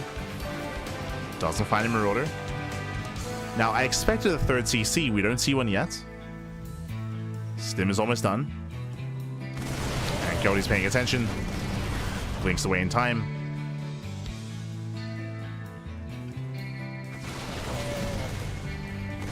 It's a couple of Marines. And there's a third CC. Third CC is on the way.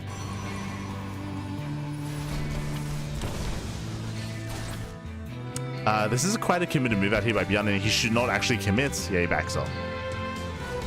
Does back up. 6 probes, not bad. 6 probes to Liberator. Yeah, Liberator into the main base, not bad. 6 workers do go down. Nice damage here by ByuN. He consolidates his army. And this is what he needed. 7 probes. 7 workers do fall. He consolidates, he's pushing forward. I'm still not too convinced if Geralt has everything together. Speaking of, Liberator does distract. Distracts in the main, but here come the charge lots. And Zelda getting on top of the tanks. Nice retarget firing there out of ByuN. And he does break through. Yeah, he does push through. As Geralt needs more zealots. The tank is going to go down. Tank goes down, Colossus kites back, and Geralt holds. Whew, Geralt, he does hold on, but that was a very intense hold. ByuN, he almost broke through. Casito, papi, casito.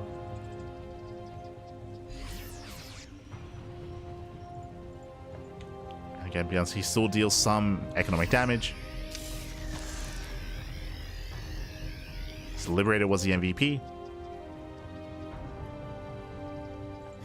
And ByuN is now going to expand. So he's now taking his third. As he takes his third base, Geralt should get his fourth. And the game is going to slow down for a moment. Geralt still has to be active just to make sure he keeps up with all the drop play. That defense wasn't as decisive as Geralt would have wanted.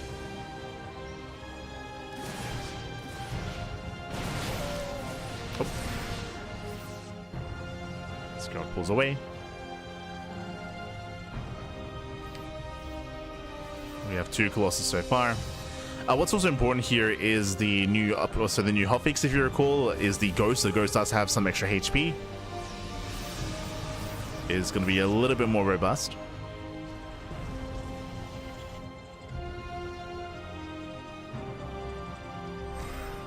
As the hotfix was a couple of days ago.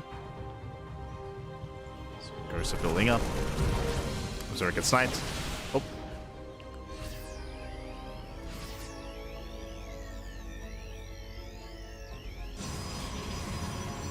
ByuN's already got his Viking production underway as well. Not looking too bad here.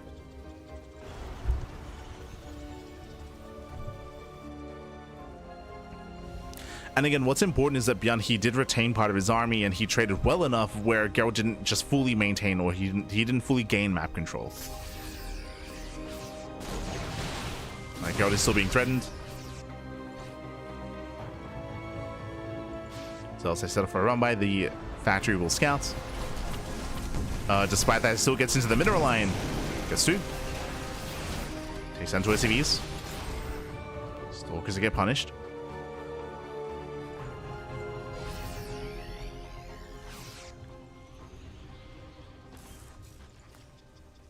And ByuN, he'll soon be able to push out, and he's got plenty of EMPs ready. Likewise, his Viking Hound is not looking too bad either. Now, a lot of this will come down to the Novas. We do see that Geralt, he is not going into Storm. He's actually going into Disruptors as a follow-up.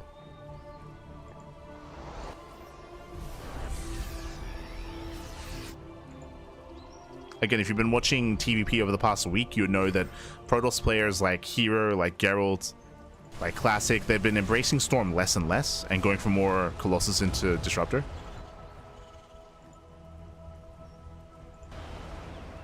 We've been seeing less Storm in recent times. In this matchup, at least. We still see it a lot in against Zerg.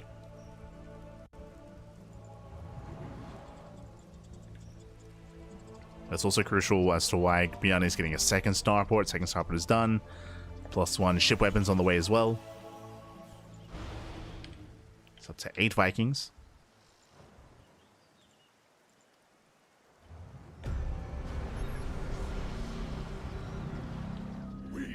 Oh, I'm we get spotted. Colossus gets caught out. Nice EMP. Yeah, very nice EMP.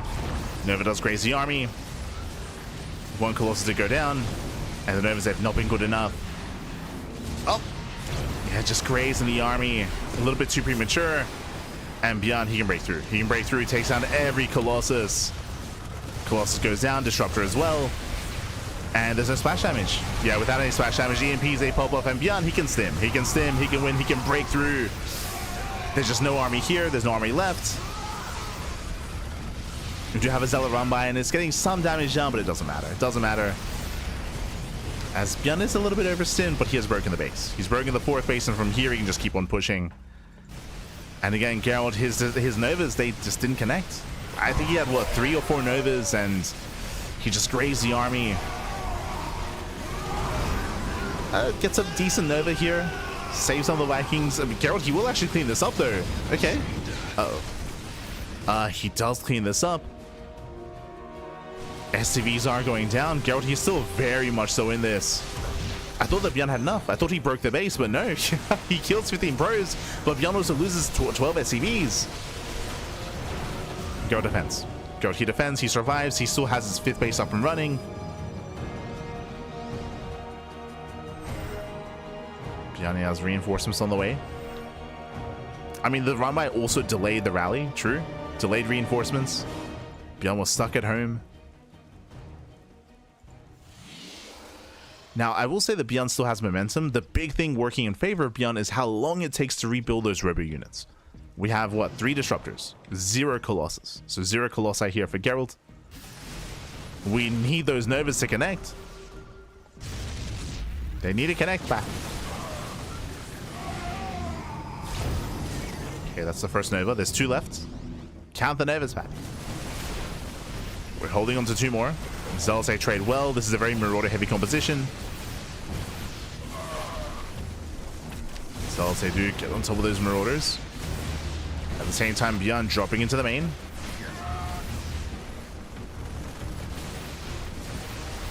ByuN drops in. More gross in production. Nova goes off. This time, a very nice splits out of ByuN. Ooh, not towards the end. But overall, that, like, once again, that was 3 Novas. They're on cooldown. Oh, Geralt, that was a bold blink, and he will lose the Stalkers in the process. That was not the play to go for. He'll lose every Stalker and the Disruptors. Yeah, brutal losses there for Geralt. Ay, ay, ay. Now would be the time to go into Colossus, by the way. Where are the Vikings? There are 0. There are 0 Vikings. Now we need Colossus. But Geralt's still going for more Disruptors.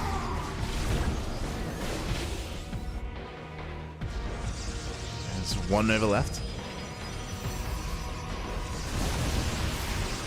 Down to 1 Nova. It connects with 1 Marauder. Another Disruptor goes down. We get an okay Nova towards the end. But ByuN, he should still have enough. Yeah, the Novas just haven't been connecting. They haven't been connecting. Sims in, takes care of all the Zealots. ByuN, he should have finally done it here. As he sims forward. Zealots are trying to engage, but there's only a gateway army remaining. Yeah, just a gateway army.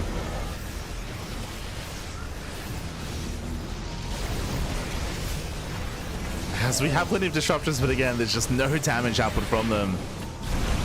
Better connection here. We had some last second splits, but ByuN, he's breaking through. He's broken the expansion. We assumed that he had previously, but Geralt, he was able to hang in there. Never got back into Colossus. And you have to be fluid. Oh god, that's one Nova does connect. Juicy connection towards the end.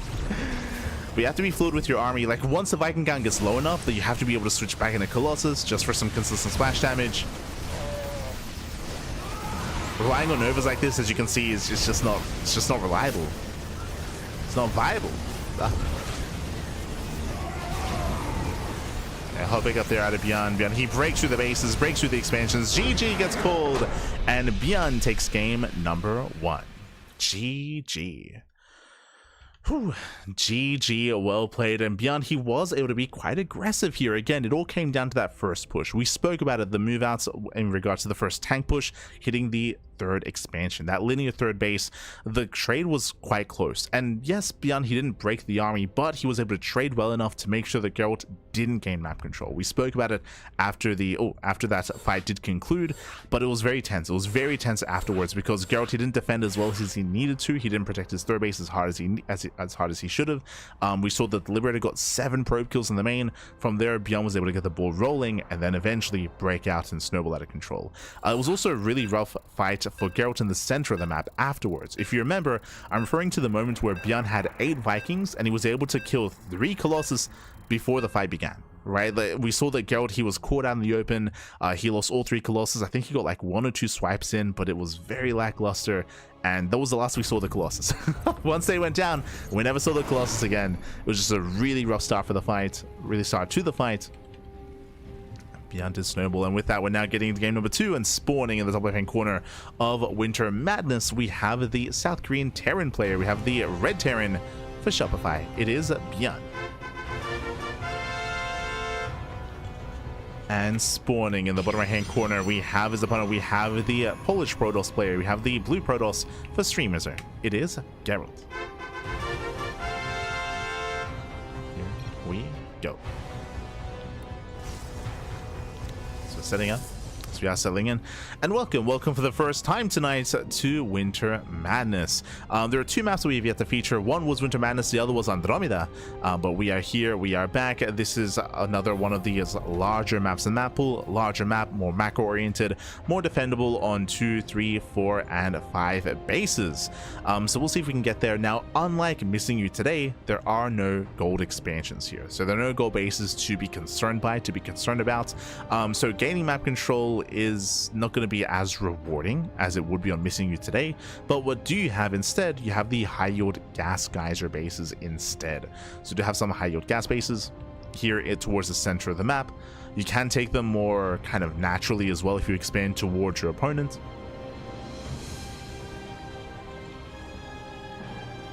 And here we go.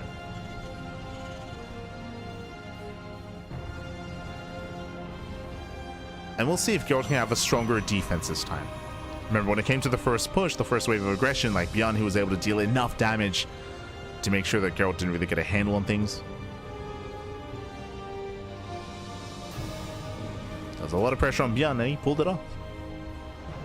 He pulled it off back.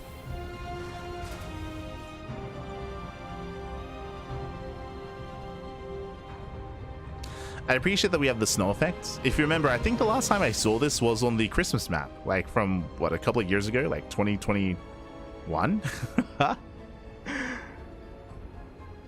If Kura's in the chat, maybe she remembers. Was it 2020 or 2021? It was one of the early years where we had the Christmas map during a Duckling showdown. We featured a show match between Demi and Probe.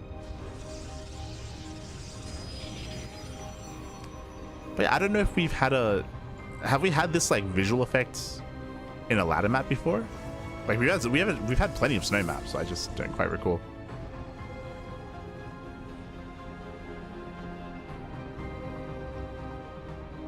'2020 was just last year. True. Smurge. As the Reaper is zoned away. We have our tech of choice going for a Twilight Council opener into Blink. And we'll see if Geralt goes for another greedy build. Remember, last game we saw 2-gate Blink into a third. We have seen a resurgence of that build and of that style. On these larger maps, I do think it's more viable, and I wouldn't be opposed to it here. Second gateway is on the way. It was 2019. Oh, there you go. 2019's Duckling Showdown.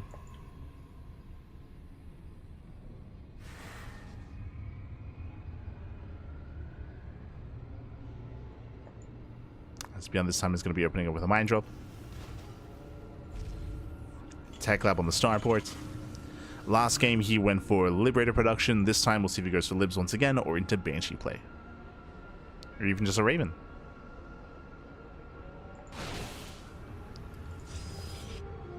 ByuN is moving out. He's boosting in.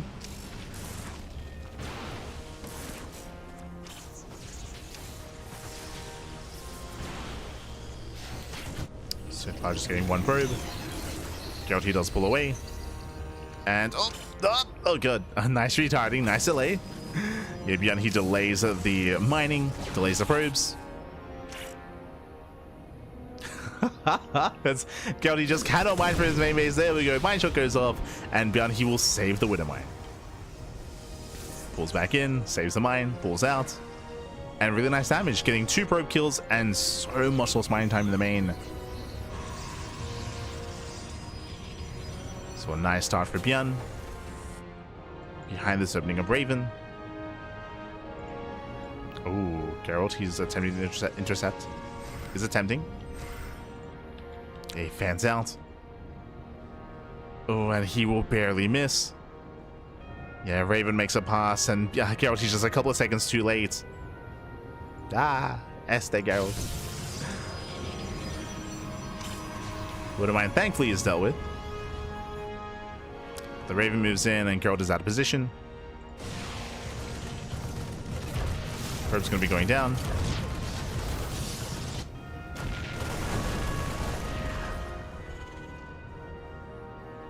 And we'll see if ByuN can get across the map. As he moves out, Geralt moves in. And the pressure's on Geralt. He has to get some counter damage done. Blinks into the main. Picks up a couple of Marines. Tank has arrived. Can we get on top of the tank? Oh! Barely not. Yeah, barely not. So Geralt forced a recall. ByuN is moving in. Can he siege up in range of the third? Does siege. Does get within range. Is within range. Charge is not yet done. Can Geralt hold on? As we got the slow bots moving in, he's trying. Oof. Yeah, Zelda with massive tank shots going off, and ByuN is trading far too well here. He will get the Immortal. The Immortal goes down. The Stalkers go down as well. Yeah, brutal trade for Geralt as he will lose everything. Oof. Yeah, 2 Stalkers get away. The tank's still within range. Actually, a little bit too far back. Geralt, he will clean this up. Geralt, he will hold. He will survive. He will clean this up. But once again, just like last game, just like Missing You today, this was a brutal hold for Geralt. He survives, but once again, he will lose 7 probes, and he lost everything. The Zealots, the Stalkers, the Immortals. 10 Stalkers went down, an Immortal, Zealots, 12 probes, more Auto Tartaras, and Geralt falls behind. He does fall behind. ByuN back at home is finishing up his own third base, building up into Concussive Shell. And ByuN is getting into the mid game with a lead. Does have a lead, does have momentum, he's ahead. And it's going to be difficult for Geralt to recover. Very difficult. He's rushing into Disruptor. Oh. So he's got 1 Colossus into Disruptor. If this connects, then maybe. Geralt, he moves out towards the left-hand side. He will miss the main army. Oh, no. He's trying to hunt down the Raven. And here comes ByuN. And there's nothing here. Oh, God. Yeah, the base is under fire. There's just nothing to defend. Base goes down.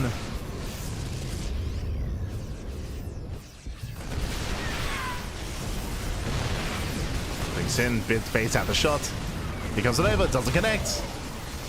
And ByuN is done it. ByuN is done it. He has broken through. GG gets called, and ByuN, he will take the series 2-0, advancing on to the grand finals. GG. GG, well played, and a really aggressive style here out of ByuN. Bearing in mind, he was never all in. Both game 1 and game 2, he was expanding. He was getting a third CC behind it, but he was very committed to these 2 base pushes regardless, and they were doing critical damage. Every time he didn't kill the base initially. He didn't kill the third base, but he traded well enough. He killed probes, he traded with the army, and he was able to maintain his own economy back at home, and Geralt just had a really hard time defending and recovering and actually getting into the mid game, protecting that third base in a decent position. He was pulled apart. He was pulled apart. Game 1, it was the Liberator. Game 2, it was the Raven. The reason why those probes were going down was that Raven Harass was continuing at the natural while ByuN was pushing in. So really impressive play there out of ByuN. Does a breakthrough, and with that, GG. GG, well played. For either map, we didn't really end up in that situation with the Protoss player gaining map control and getting out of hand and taking more bases. Geralt, he never quite got there. Not against Geralt, not this series. GG. GG, well played. With that ByuN. ByuN does advance on. He advanced on to the grand finals, and we have our finalists ready here. It's going to be a TVT between ByuN and Bunny. God damn it. hopefully I can keep up in regards to their names. Casting ByuN and Bunny, it can get a little bit intense at times. We'll make it through. We'll be fine.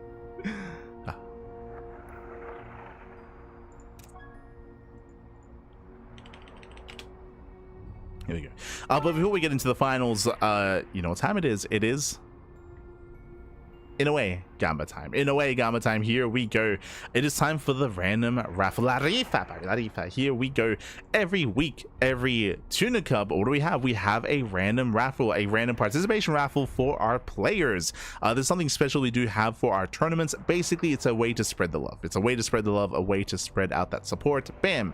As you can see here before you, it is only 5 USD. 5 USD, nothing major, nothing too big, but just a way to spread the love, just a way to share, to spread the love and to kind of support some of the players here. It does go to anyone as long as they play their matches. If a player forfeited in the first round, then they are ineligible for the random raffle. Thankfully, as you can see here, everyone played. Everyone did play, so everyone's equally eligible. Players like Rebellion or Homeowner who got knocked out in the first round, or even a finalist, can also have an equal chance to earn some extra prize money. Let's go. Here we go. And is it Rebellion who's won like 5 of these? Like, hi. It's crazy, baby. It's crazy. But here we go. Here we go. This week, the random raffle winner is. Congratulations. I think for the first time, by the way. Congratulations to ByuN. ByuN, he's always asking, by the way. Every single week he asks, and like every other week I'm like, oh, it's Rebellion, and he cries, papi. He's like, get Kuro to host the raffle. It's rigged, papi. He's like, true. This week, congratulations. ByuN, he's one of the finalists, and he also walks away with 5 extra USD.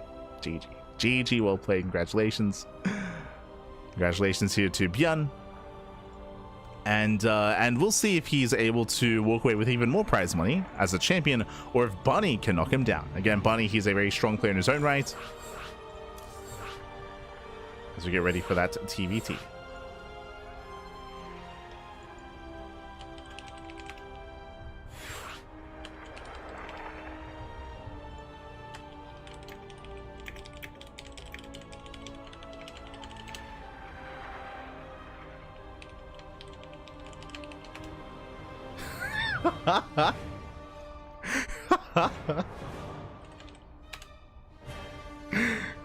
I just said ByuN wins a random raffle, and ByuN, he spammed question marks. It's like, something is wrong. I never win, papi. I never win.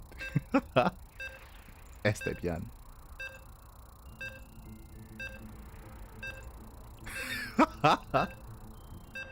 ByuN, he's saying I'm crying right now. Oh no. It's more important than winning. He's like, I have peaked in life. Oh I forgot what I was loading. It's Jesus. How did this map make it into the top 16?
And welcome back, everyone. Welcome back. Whew, I do apologize for the stream going down.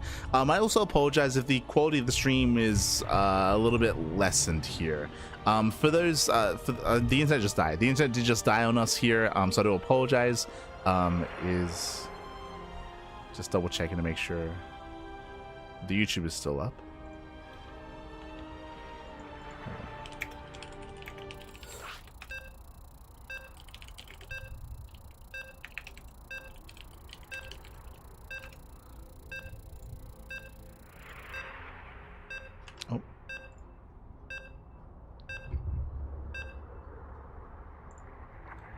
But yeah, hopefully everything's okay. For those of you in the chat, I cannot read chat or anything like that.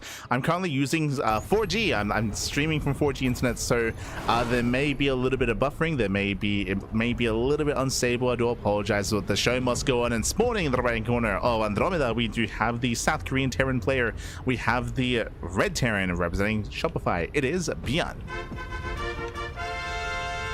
And spawning in the bottom hand corner, we have the South Korean Terran player. We have the blue Terran for Team Falcons. It is Bunny. And again, welcome one all to the grand finals here of the Sparkling Tuna Cup 109. Reconnect soon. There we go.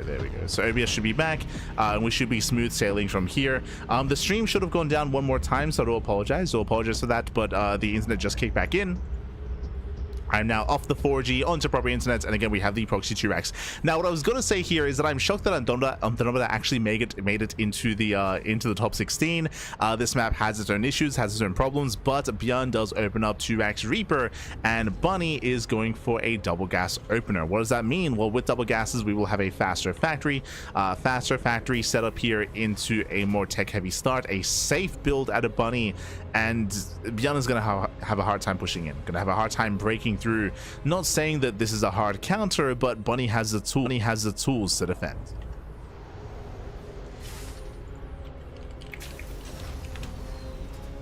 And once again, I do apologize for the stream being a little bit shaky here. The internet just died, but it should be back, or it is back, and it should be smooth sailings from here. Sad part is it's probably more reliable than Optus. Well, I mean, the 4G is Optus. It's all the same. Good moves in.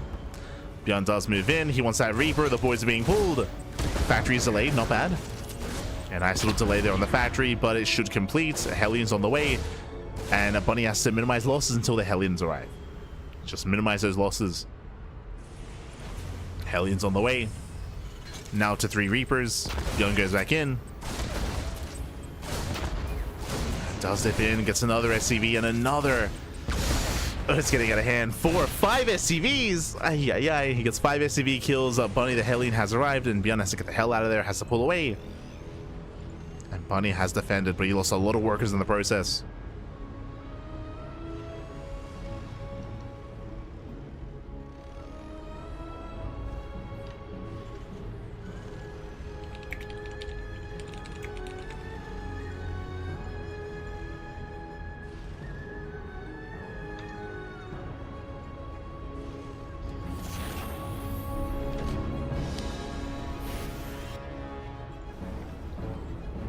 From here, ByuN is just containing, getting a CC on the low grounds, and we're settling into Andromeda.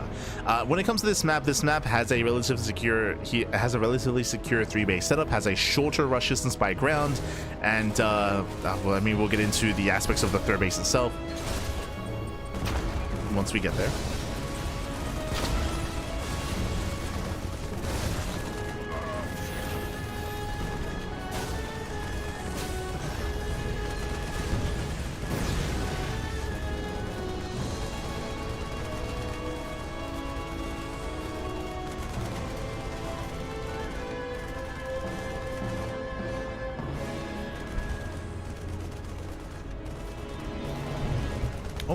As behind this, ByuN is actually going into high flight rotors. Okay, that is not what I was expecting. He's floating back those Raxes. In the process, he's going to be building up a cyclone count. This could still be bio. It can still be a bio follow-up, but ByuN, he's embracing that cyclone production. Bunny will finally expand, and ByuN still maintains a slight worker advantage.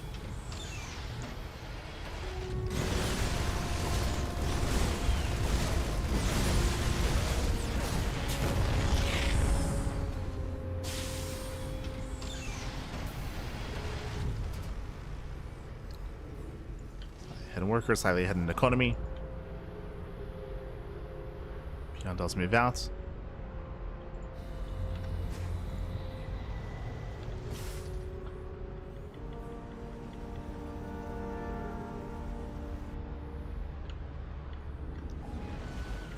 And we'll see if we can break through.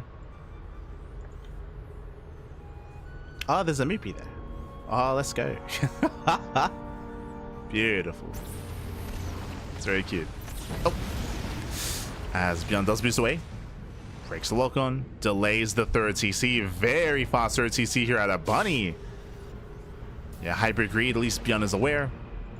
Getting his own third. And ByuN, he responds with double eBay. I mean, it makes sense. So he scouts that Bunny is building up into the mid game. So ByuN is going to try to race him there and try to get faster upgrades. ByuN recognizing that he should be safe in the near future.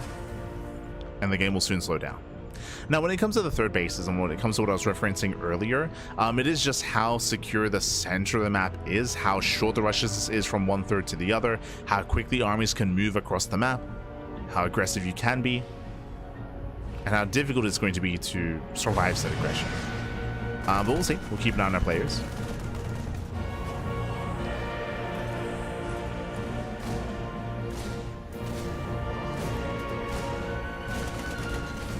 As the Reaper is going to be dealt with.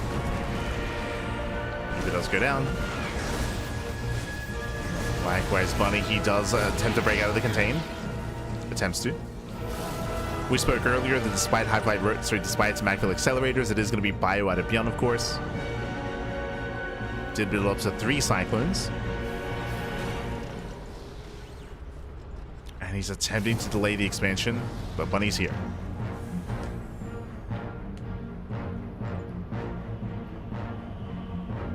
Bunny's in position. Bunny will have the faster expand.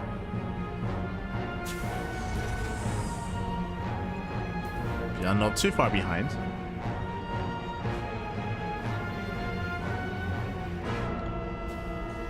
Claiming his own.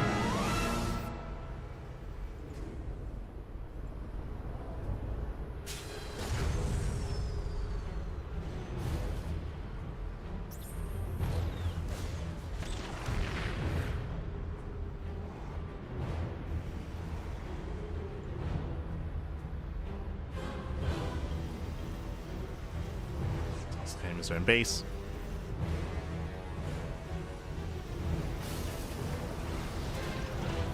And here we're slowing things down. We do see ByuN attempting to go for some drop play, and we'll see if we can pull up Bunny apart. Vikings are ready. Uh-oh. Vikings are in position. Bunny can also disable Medivacs as well. ByuN is holding onto that boost. Does pull the Vikings, gets the hell out. He pulls the hell out of there. Quick moves out of ByuN. And from here, we'll see kind of if Bunny can maintain himself. We'll see if he can maintain his bases. ByuN will have a power spike here with 2-2. 2 drop upgrades are on the way.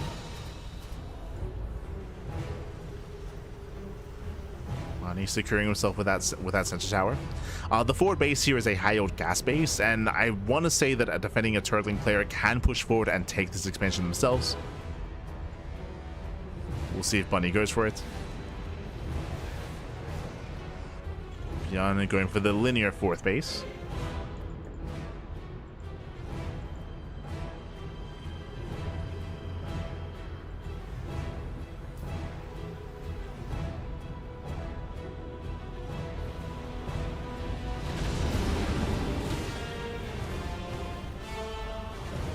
Still trying to break out.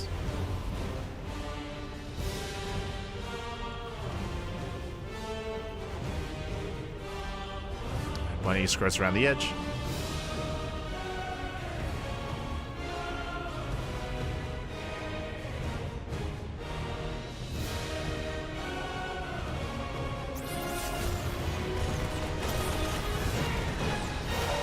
And so far, nice distraction. Bunny just keeping ByuN's attention here in the center. Moving out with that double drop. His heart is almost done, but it's just going to be one turret. Cyclones, they move in position, and they will barely miss the Medivacs. Ooh, just barely. ByuN going for his own drop. When he gets in, ByuN is in position. Not bad. And ByuN is ready. ByuN defends. Bunny pushing right through the center. Tanks are pre-sieged. And Bunny just trying to force his way through. Gee, that's a lot of tanks. Oh my god. Yeah, it breaks through the siege line, and again, he's pushing right into the third. And Bunny cannot be stopped. He cannot be stopped here. Yeah, right down the center. ByuN gets bullied back. And again, breaking this position here is just so difficult.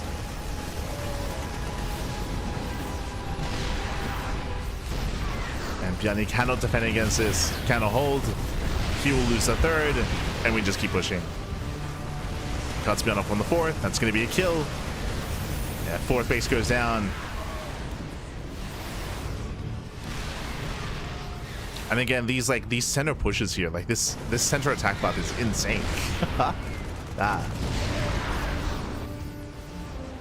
Just leads straight to the third. ByuN trying to keep up with the Doom Drop. Bunny unloads. Boys are being pulled. Bunny, have we overextended? Yeah, the drop gets dealt with. Bunny losing a little bit too much. He does overextend, but ByuN is still on 2 bases. Still on 2 expansions. Bunny just has to calm down, back off, and rebuild. Again, dropping into the main was just 1 step too far.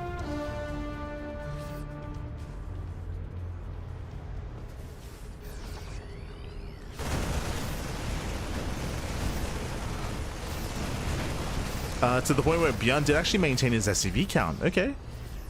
Kept the workers. Meanwhile, big shout to Sort of. Sort of. Thank you so much. Thank you so much for the raid. Hope you had a great stream. Hope you had a great ladder session, whether it was Age of Empires or StarCraft 2. Thank you. Thank you so much for the raid. Hope you had a great time, and welcome one and all to the Sparkling Tuna Cup. This is a weekly open cup, and we are featuring the new Team Liquid Map Contest 21 maps.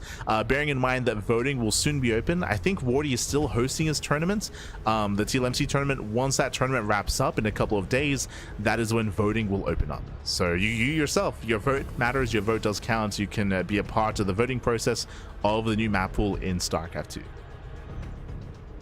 So don't forget to vote. Don't forget.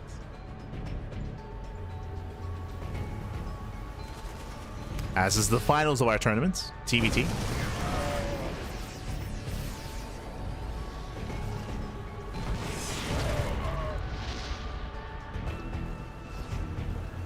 This Bunny does get in. Once again, ByuN is in position. Slightly worse upgrades, but ByuN does have reinforcements. Does have that defender's advantage. ByuN pushing through the center. Bunny's trying to keep up.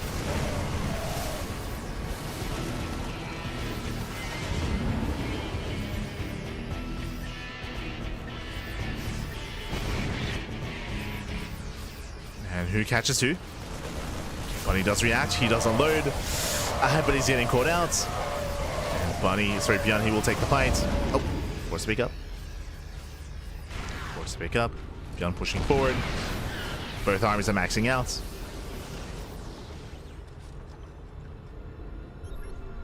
Once again, Bunny trying to catch ByuN out of position. He's racing over. Trying to maintain that arc. Does boost. Doesn't quite make it though. And does center siege. ByuN, oh, he gets punished. Yeah, ByuN late to move in. Does get punished. He gets out positioned. And ByuN, he will lose the 4th base for a 2nd time. Ay, ay, ay. 4th base goes down.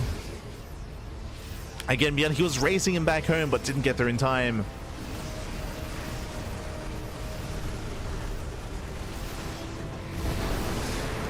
Sims in, tanks are late to siege. Bunny gets 2, he gets 3, he's gonna get all 4. He's gonna get all 4 tanks.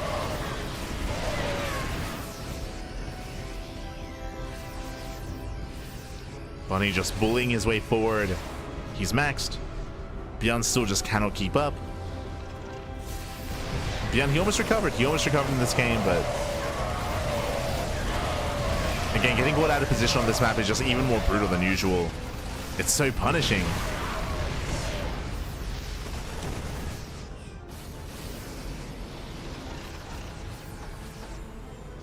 Yeah, Bunny scans, making sure there's no other expansion.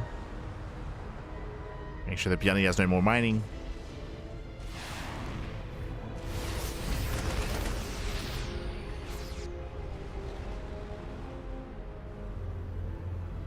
Hopefully Bunny doesn't throw away his lead again. Doesn't have to drop into the main. All he has to really do is just rotate. Just rotate and deny the base. Time and time again. Cheeky move out of ByuN. So cheeky. He's just going to try to brute force it. Boys are being fooled. Marine's going to be going down. Bunny does overextend. And Bunny, he still maintains the position anyway. Oh my god, just such a massive tank out here. It was not a clean fight there for Bunny, but he still trades well enough. We'll please have 3 more tanks. ByuN fighting his heart out. Meanwhile, that's the main. The main base has floated over. That's how desperate ByuN is.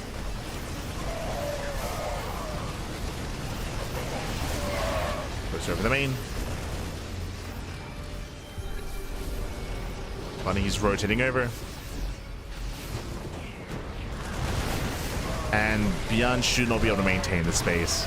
If he somehow can, I mean, then he can claw his way back in, but no shot. Nice target firing at a Bunny. Takes down the tank, kills the CC for the 3rd time. Kills the 4th base. ByuN just trying to survive back.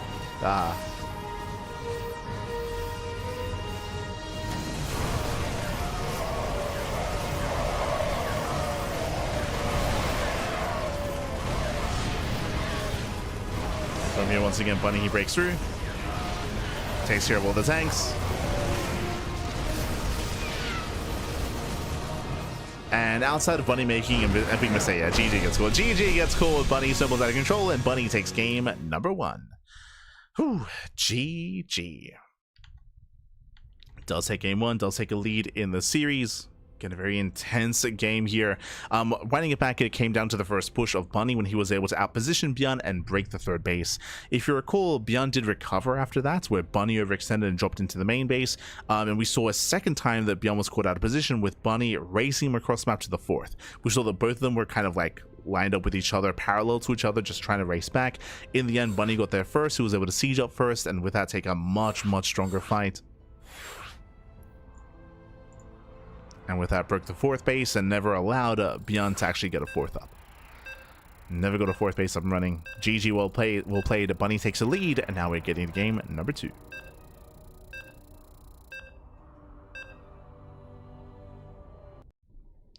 What if I watched your 3.5-hour video about the maps and decided I don't like any of them? Oh, no. Don't like any of them? What are you looking for in a map? What? Ah, no. As spawning in the top left-hand corner of Missing You today, we have the South Korean Terran player. We have the Red Terran representing Shopify. It is ByuN. And spawning in the bottom right-hand corner, we have his opponent. We have the Blue Terran player. The Blue Terran representing from the land of South Korea, representing Team Falcons. It is Bunny. Looking for light seal of approval. Oh no. Oh no. Well, there were some other really good maps as well. They just didn't make it into the top 16. They didn't make it. Didn't make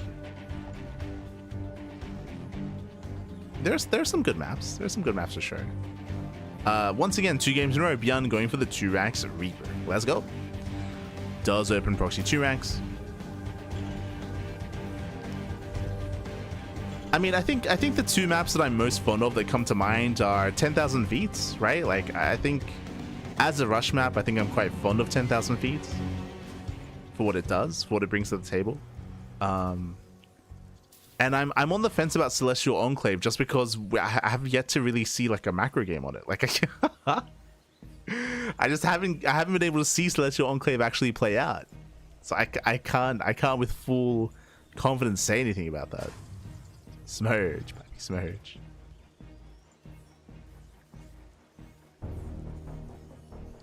Gave pretty rad ratings to the top 16. There were a couple of 4s in there, right? I think I gave Celestial Enclave a 4. I might have given 10,000 feet a 4. I gave it a couple of 4s. 4s and 3s. 4s and 3s.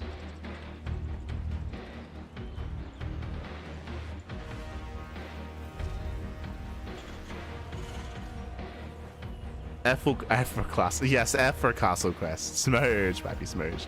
But we do have double gas. Double gas to open out of Bunny. So Bunny's playing once again very safely. He has yet to scout, yet to confirm, but right now we're on a timer here. ByuN has to get damage done before the Hellion arrives. Goes the SCV. Boys are being pulled. Yeah, the boys are pulled. Where's the first Reaper? It's across the map. Oh no, he went across the map. No, SCVs are going down. That's going to be a lot of economic damage. Reaper falls, and Bunny, he went across the map with the Reaper. Ay, ay, ay. He's losing too much, losing far too much here. 7 SCV kills, 7, 8 SCVs. Again, Bunny, he had what he needed to defend, but he went across the map. He went across. GG gets called, and we're tied up. GG, well played. I apologize for not updating the score in game, just because I often forget whenever there's a rush, and we're tied up 1-1. GG. GG, well played. Winding it back, Bunny did go for a safe build. He went for a safe build, went for a safe opener, but he did something that is considered to be illegal in TBT. He went across the map with his first Reaper. The reason why it's illegal, one, in case this happens, but even if ByuN opened up 2-rack Reaper at home, which is not uncommon to see like a 2-rack opener back at home instead to open up double Reaper, like it is so risky to send your first Reaper across the map because you don't want to lose it, and didn't lose it, but he had nothing to defend. GG, well played. With that, we're tied up. We're going to game 3. Going to game 3.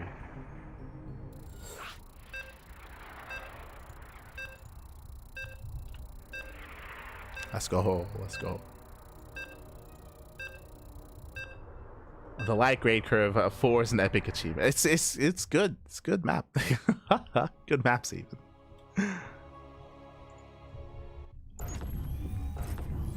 Gave out a decent amount of 4s, like 8 4s or something. But here we go. Spawning is the right hand corner of Mothership, the new 3-player spawn map. We have the South Korean Terran player. We have the Red Terran tying up the series 1-1 in that last game and bringing us here to a 3-player spawn map. Let's go. It is a ByuN for Shopify. And spawning in the bottom left hand corner. Sorry, bottom side. Just bottom side. Bottom half of Mothership, we have the Blue Terran from South Korea. For Team Falcons, it is a Bunny. Let's go. Let us go. Welcome 1-all to Mothership. Mothership is played on a Mothership, by the way. So we're duking out here on a Mothership. It is a new 3-player spawn map. There were a couple of 3-player spawn maps thrown into the TLMC21 map contest.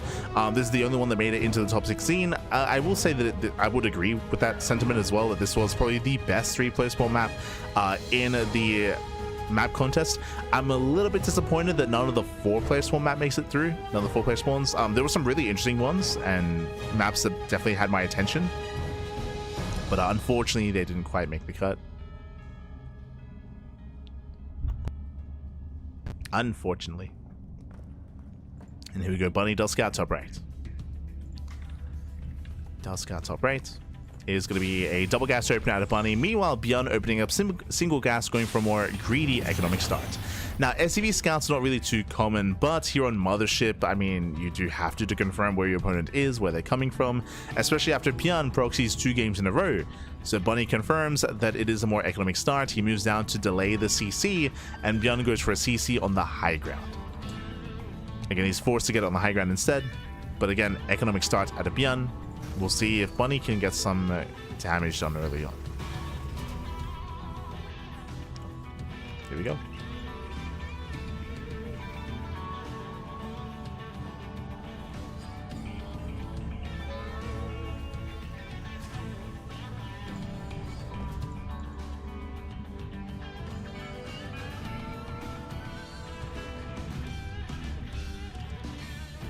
Yes, I'm most shocked by there's literally I think there's like 2 maps or 3 maps in the top 16 where I gave a 1.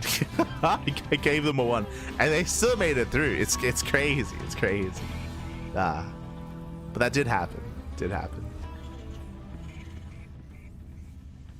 Not like this. But again, there was some good maps as well. You know, there's just some variants.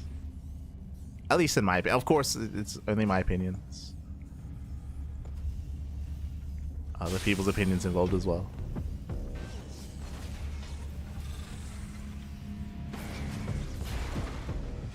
For now, though, we're getting into our 1-1-1. Getting into our standard follow-ups. I think the other judges were scoring based on vibes. I mean, some of the others, they gave their rationale as well. Some of them. Which is good, which is nice. You know, credit where credit is due.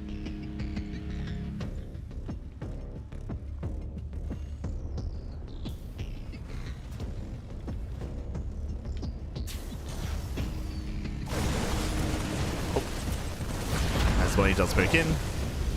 Doesn't quite make it into the main.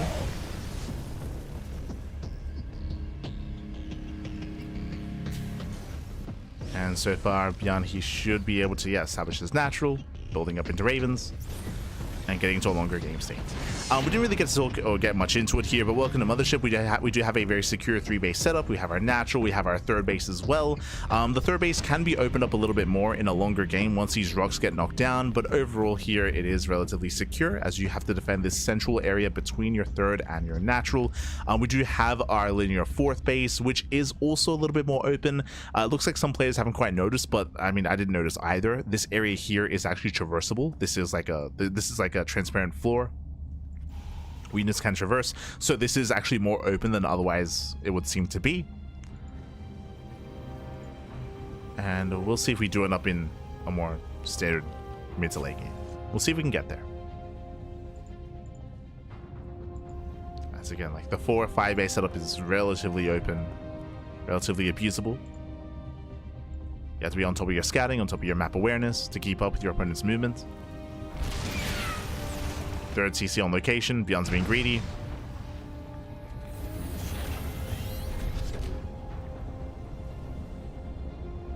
Oh, as we're going for an early add-on swap. Okay. Crucial skin. Reacted. So we have reacted Viking production here out of Bunny. We do see a skin out of ByuN. Does notice in time. If you remember, this build is looking very similar to what we saw. Similar, but not the same, what we saw against Percival. It's double Raven, then into Viking. But a really early Viking count here by Bunny, going for an earlier push.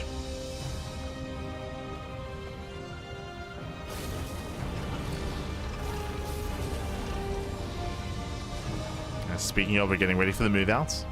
Remember, ByuN is being greedy here. Here comes the push. So 2 Ravens, Sables.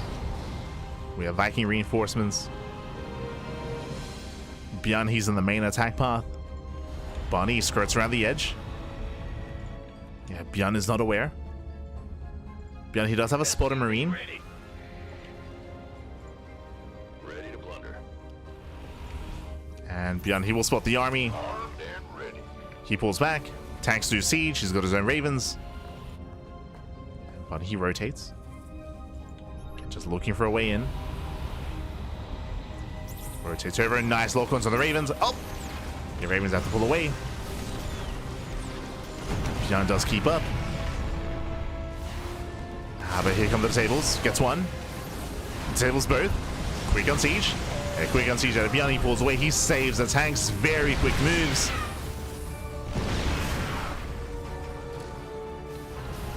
ByuN, he's holding on. There's one more disable. Yeah, counter disables out of ByuN. He's trying to hold on, and he should be able to. Yeah, just barely. Shuts down the tanks, shuts down the Ravens, and ByuN holds. Again, really clean moves out of ByuN, just kiting back, unsieging the tanks when he did. And ByuN, he gets away with the faster third. It was greedy, it was risky, but he gets away with it. Very tense. Bunny was quite committed. He was hoping to break ByuN then and there. He fails to.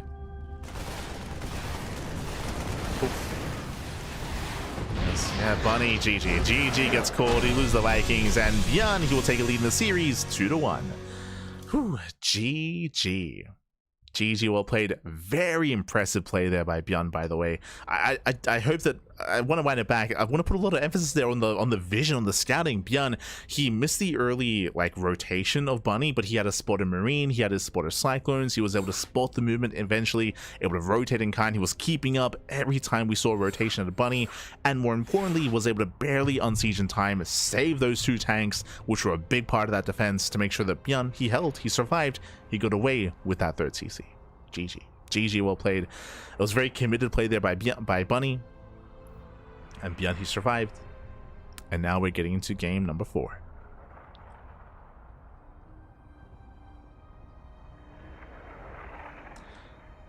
Everyone loving White Rabbit on Wardy's stream, but every game played on it is terrible. I think like White Rabbit is one of the games that one of the maps that I gave a 1. I think I said it during this stream. I think I can 100% see White Rabbit getting a lot of votes because visually it looks really good. Like visually, and the name itself, like it elicits like a. I think it's going to elicit like a really positive response from the greater community because aesthetically, it looks really cool, right? It's like a black map with like green lines. It's a reference to the Matrix. Who doesn't like the Matrix? So I think that I think maybe off of aesthetics alone, I think it's gonna like play well to the crowd. I think 100%, in my mind at least, because it does look cool. Like it does aesthetically look good. But here we go, spawning in the bottom right hand corner of Risen Memory, we have the South Korean Terran player. We have the Red Terran representing Shopify, leading the series 2-1. It is a ByuN.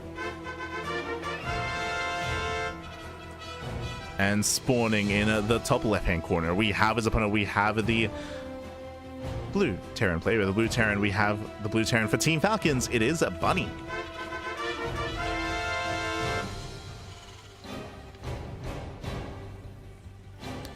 You're suggesting that players just want bright, pretty colors? I mean, I think that's what it's just really striking, right? It catches your attention. It caught my attention, right? Like visually, it looks really cool.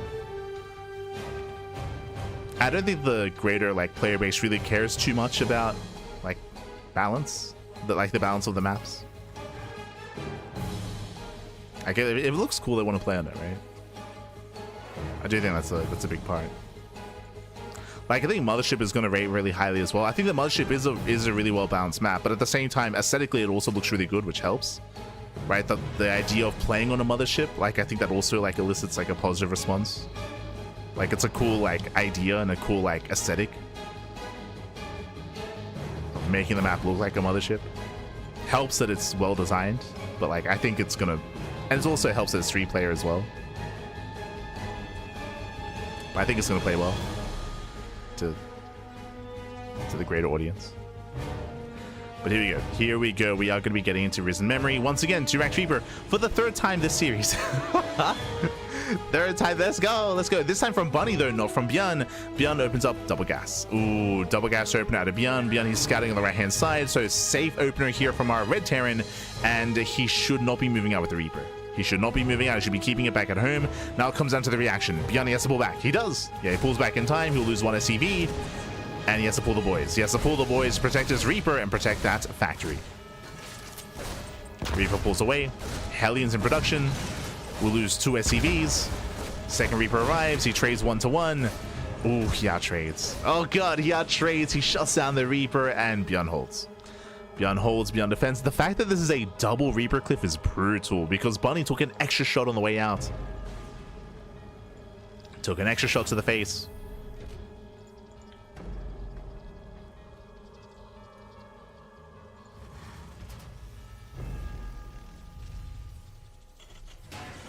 Mothership is one of the coolest maps in terms of aesthetic. Yeah. Like, I think, like, aesthetic... when it comes to TLMC judging, we are not meant to actually take aesthetic into consideration, but for public voting, I feel like it plays a big role, in my opinion at least. Like, people don't want to play on a boring looking map, right? Regardless of like how balanced or unbalanced it is, like, it's gonna look good.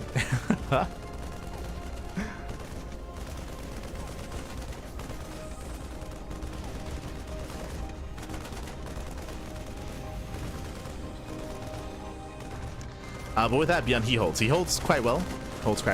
With this, ByuN, he's now getting to his CC, going to be expanding low ground. Bunny going for a later command center as Bunny was that much more committed. And coming into the early to mid game, ByuN is in a better position. Meanwhile, Bunny going for his own Macville accelerated follow-up. We saw the same thing out of ByuN earlier in this tournament. Oh, sorry, earlier in this series on Andromeda.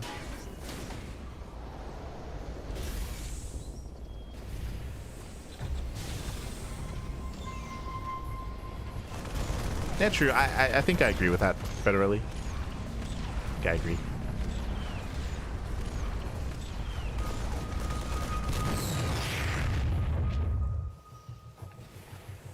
I do agree.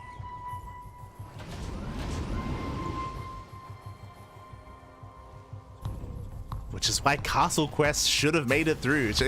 Ah, no. Feels Castle Quest. Ah, no.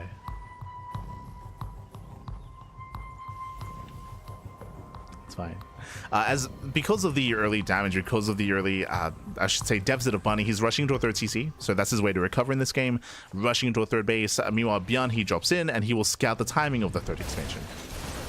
Does scout, does confirm. KDA charges popping up. ByuN, he does work his way through all the Reapers. Now going for the Cyclone, does break the lock-on. And he, does trade. Yeah, it trades back and forth. In the end, Bunny does hold. But the CC is going to be delayed. And I would say a slightly better trade here for ByuN. As ByuN moves in, getting on top of the tank, he will not get it. Oh, a big overextension. Bold move there by ByuN. Didn't get the tank. Wasn't worth it. But he keeps dropping. Goes back in. Kills a Marine. He's on the micro. Also, the medevac micro out of ByuN. Crazy, crazy. Saves the Marine. Calm down, ByuN. Calm down. I almost said War Prism micro. Yeah. From here, ByuN is catching up with his own third TC. I do feel like he has to calm down, though. Again, he bled out a lot of units trying to push into the natural. From here, the goal should be to delay the third. To get in position, delay the third base.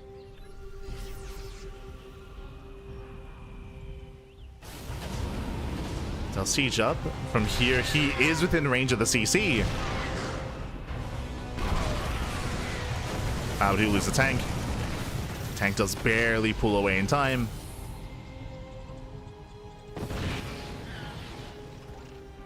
Bunny holds.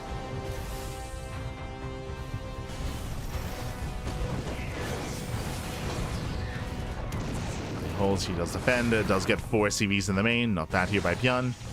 Continuing harass. That might be something we want to look into here. I don't think it's bad for the tank to be within range of the gas geyser, but being within range of the CC, it feels a little bit much.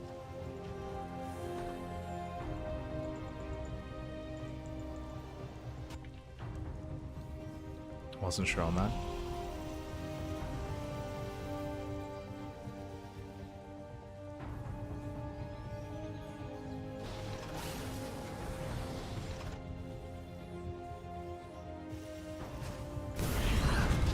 The Raven harass continues.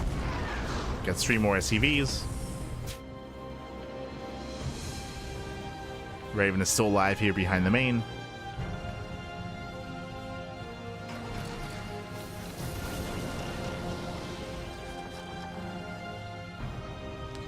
And both players do expand. And you can see the massive lead that ByuN has. He has 61 SCVs to the 49 of Bunny. And this is all thanks to the harass. To the damage done early on.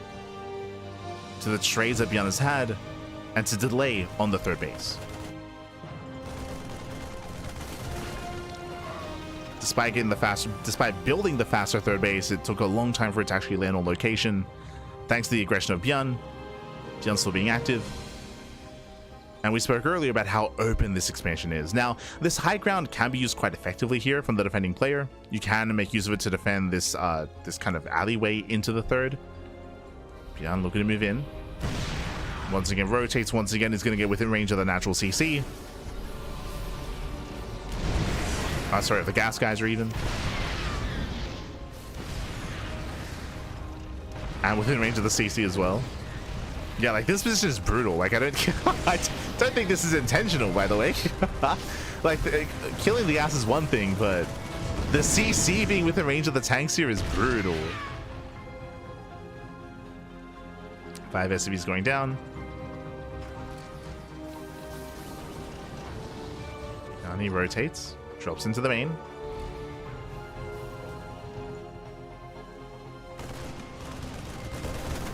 Drops in, ByuN's trying to keep up.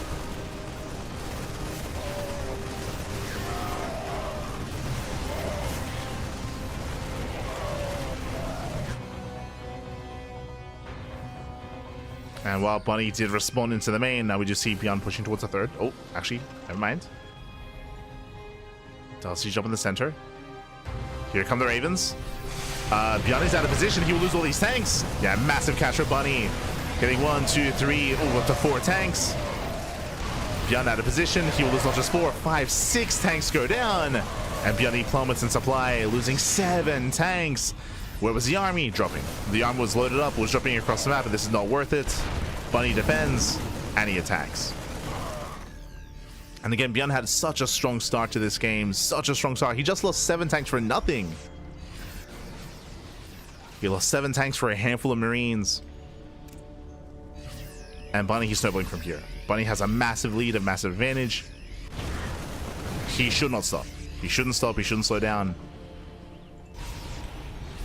We have 8 tanks from ByuN against 2 from ByuN. ByuN's got 2 tanks left. That's not enough. No shot. Does have the CranKy, does have the arc. Tanks are sieging. ByuN, he cannot push into siege range. And these tanks, they're covering the ramp, they're covering the entrance. ByuN, he's zoned away, he's out of position. Zoned away from his own natural. And ByuN, he can just go for the kill. Okay, 22 SCV kills.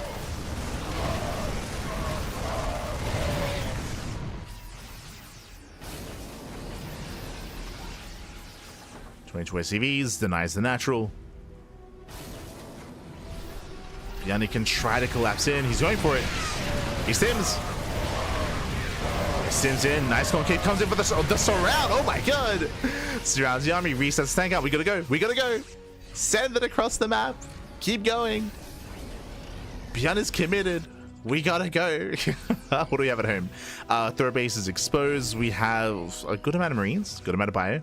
Now, ByuN does have the upgrade advantage. That's another big factor here, which is why ByuN was able to break out. ByuN has 2-2, ByuN has 1-1. So in a head-on fight, Marine versus Marine, ByuN, he will take that fight.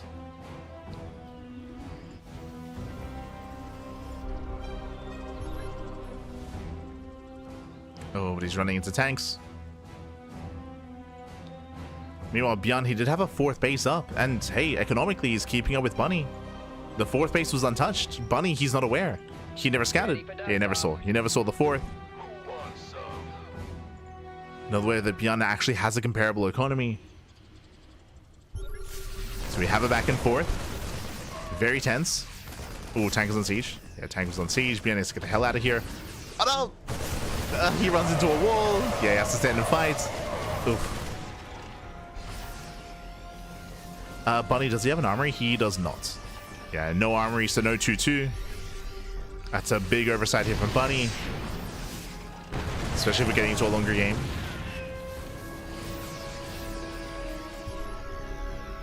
As ByuN's just rallying. Sticking with 1-1. Not getting a 4 CC either, so this is basically a 3 base all-in. 3 base all-in at a ByuN. No 4th base, no armory, no upgrades. Just looking to kill.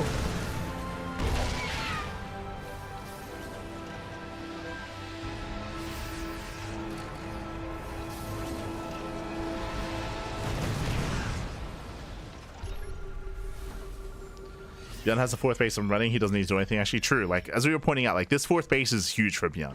And ByuN doesn't know. Doesn't know. Takes down the tower. ByuN, he is checking. Does confirm.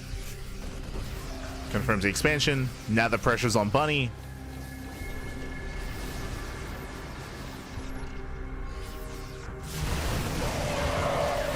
ByuN stimps in. Better initial trade, but the tanks do siege. Tanks are sieging up. The upgrades, they're carrying a lot there for ByuN, but he has to pull away. Yeah, the tanks were just too far behind. These tanks that were too far back, they were not impacting the fight at all. ByuN, we got to fight with our tanks. Bunny steps in. How he runs out of Marines. Yeah, he has no more bio, no more Marines. He runs out of steam, and ByuN, he will take the fight. He will survive, and ByuN will take the series 3-1. GG. Whew. GG, well played. A very chaotic final game here, very back and forth. We had ByuN initially having a really strong start to the game where he was able to punish and shut down the aggression of Bunny, able to deny and able to get some damage on with his drop play as well, take a worker lead. And then what happens? ByuN got caught with his pants down. ByuN, he was set up in the center of the map, and he made the decision to go for a double drop. So he loaded up most of his Marines, dropped on the right hand side, and he left his tanks completely exposed. And what happened? ByuN, he lost 7 tanks for almost nothing. He lost 7 tanks, and the drop did no damage across the map. Bunny had a massive lead, massive advantage. Bunny, he pushed across the map, he broke the natural, he killed 22 SCVs, but as you're pointing out, ByuN actually had a 4th up and running, which was never scouted until the very end of the game. So Bunny, he was not really aware of the economic state of ByuN.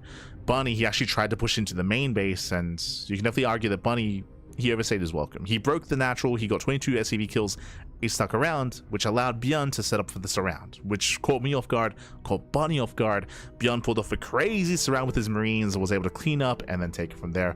As the game went on, ByuN, he had a comparable economy, if not greater economy, once he got his natural back up and running, and he had the upgrades, of course, with 2-2, and with +1 vehicle weapons as well. Bunny was just hyper all in. Hyper all in. GG, well played. Congratulations.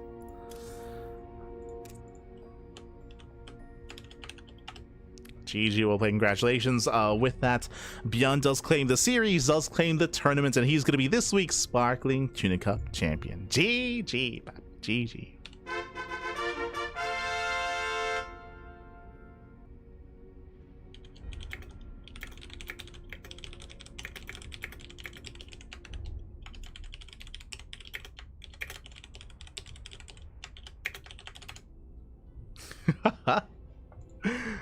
Just messaging ByuN.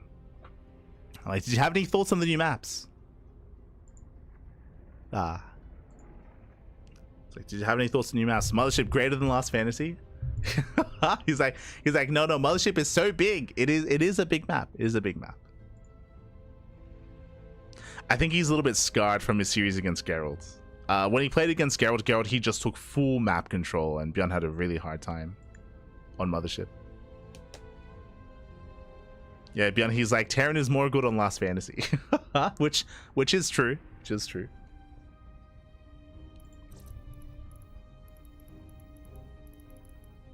Because he can be more aggressive on it.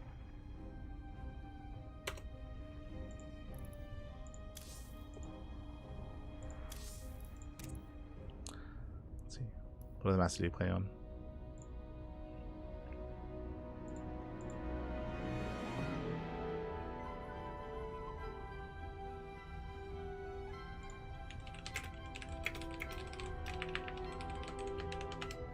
But yeah, I typically, once we wrap up a tournament like this, I typically try to get the thoughts on the winning player, on the champion. We did the same with Solar last season, but I think ByuN still needs a little bit more time to get used to the maps. It's hard to like really formulate an opinion on some of these maps, especially if, like, some of them you never play on, some of them you play one game on, some of them you just cheese on as well. So it can be hard to really gauge without getting like more games in. But I also know that I think ByuN was playing in Wardy's tournament as well, so he's had a little bit more experience, a little bit more. But yes, for those that are curious, we should be running this map pool for the next couple of weeks, for the next 2 weeks. Next 2 weeks.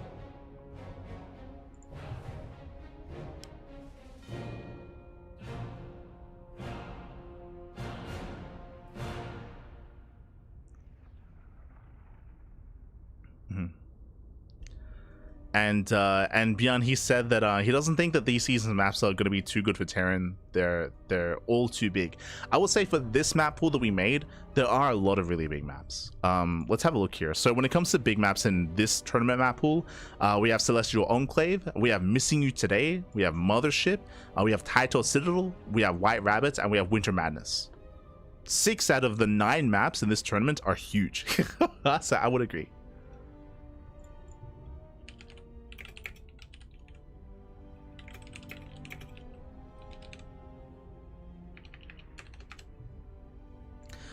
With this tournament map pool, I say that because there are 16 maps in total and we're featuring 9 here. The other smaller maps are not featured in this tournament, I should say. They were featured last week.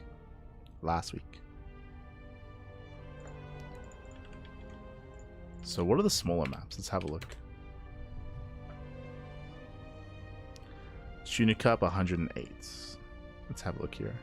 We have 10,000 feet. We have Magnetic North. We have Satellite Years is pretty large. Ruby Rock, true, that's a smaller one. Tourmaline, I would say that's smaller.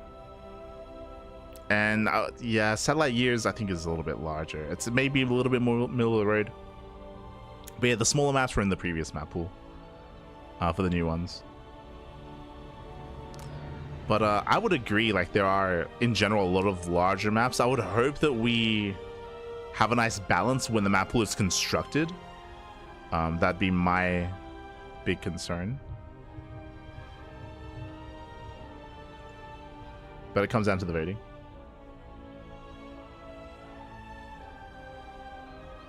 When they asked if we wanted a huge map pool, but we got huge maps instead. True.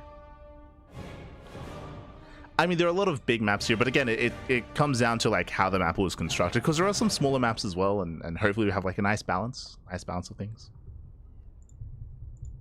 A lot of it will also depend on how many maps we rotate in and how many we rotate out. If you're out there and if you do have a Reddit account, don't forget to vote. This was posted earlier today. We did post it to Discord, un momento. But here you go. If you're in the Twitch chat, and head on over to the YouTube chat as well. I did just link a post that Wax made. So Wax Angel, he is the admin and organizer of the Team Liquid map contest. And he's kind of in charge of constructing the map pool. I say that like he's very transparent, and very much so he does leave things up to voting and does leave things up to like the public. He's very transparent with how he operates. But what he has made is a public poll to determine whether or not we actually do completely switch all 9 maps, or if we switch 7 maps or 4 maps or what other combination. So make sure you vote as well. So there's a separate voting that's going on over on Reddit for whether or not all maps changed, or most of maps, or 50-50, that sort of thing. How many new maps you want in, how many maps you want to stick around. Personally, I'm a little bit on the fence. For the last season, I wanted a full map pool. I wanted a full, like, fresh map pool. I still stand by that as well. I think for this, but a big reason for that is because there was a lot of ambiguity as to what the future was looking like. Wax, he's already confirmed, by the way, that there's going to be another new season map pool at the beginning of next year, before the next EWC. So we already have confirmation. Like, basically he said that regardless, by the time the next Esports World Cup comes around, we're going to have a completely fresh map pool. Like, there's going to be no older maps from the current map pool that we have. So we already know that that's happening. So I'm a little bit on the fence. Like, part of me wants like a full reset. Another part of me is okay with like leaving a handful of older maps as well. Just because we know that there's going to be another season and another like refresh, another TLMC basically beginning of next year. So we already know that that's happening. So because of that, like I'm a little bit less, yeah, I'm a little bit more lenient on it. Like, it's like, you know, we can get like full set of maps. We can get like 7 and 2 or something like. But make sure you vote. Make sure you vote. Get your voting in.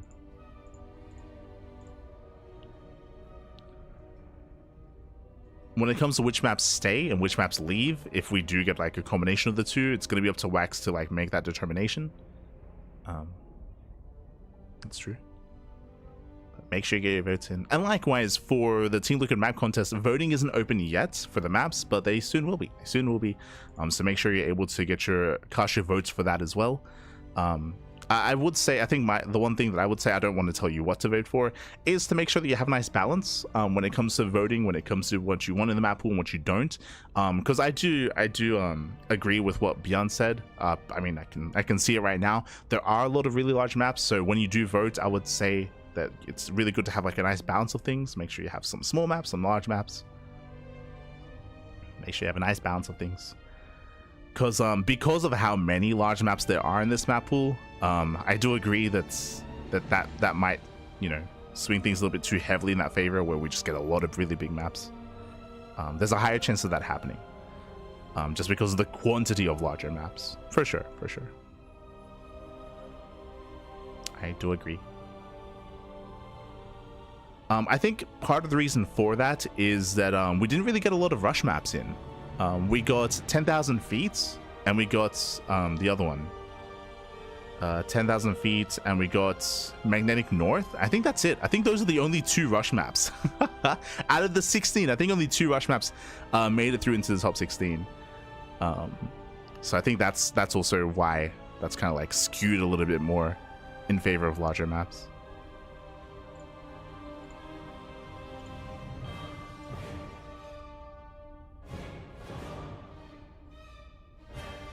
I like the top comment suggesting that we retain good maps from the pool and improve them. Yeah, that was Avex. Shout out to Avex. Avex is a good friend, and he's also a map maker as well.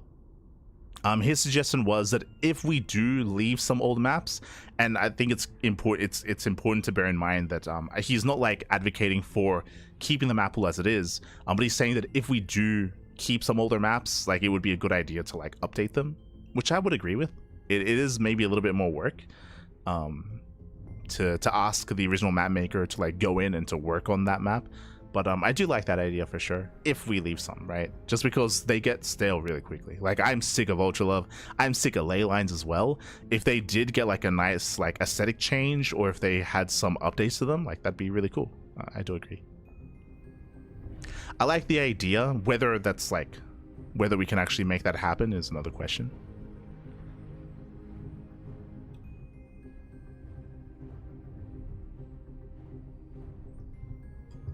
Beating Rebellion for the coveted raffle was the real win. True. Let's go.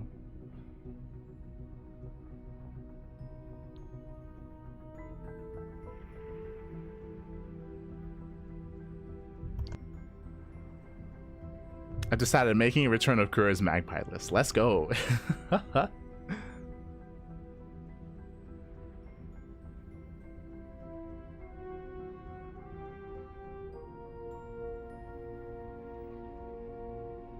But with that, thanks for watching. Thanks for tuning in.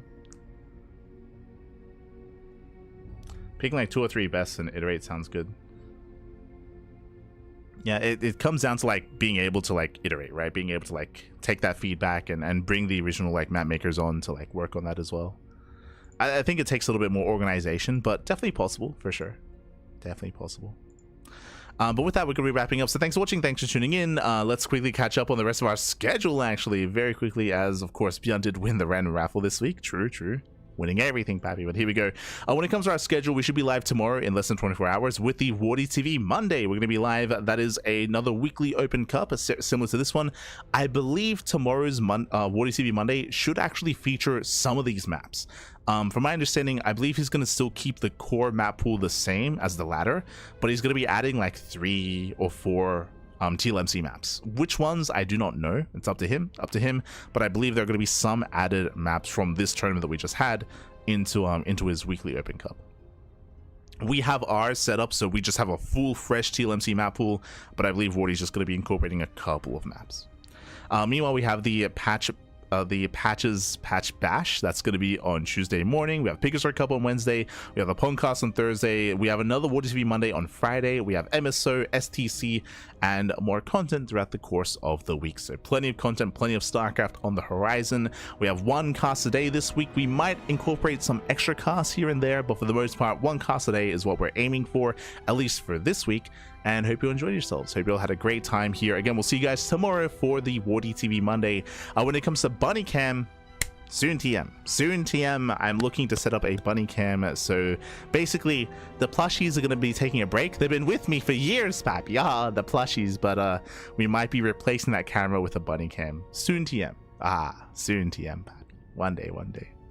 But thanks for watching, thanks for the support. We do appreciate it, and we'll see you guys next time. We'll see you guys tomorrow for some more StarCraft. Until then, ciao, papi, ciao, hasta luego. See you next time.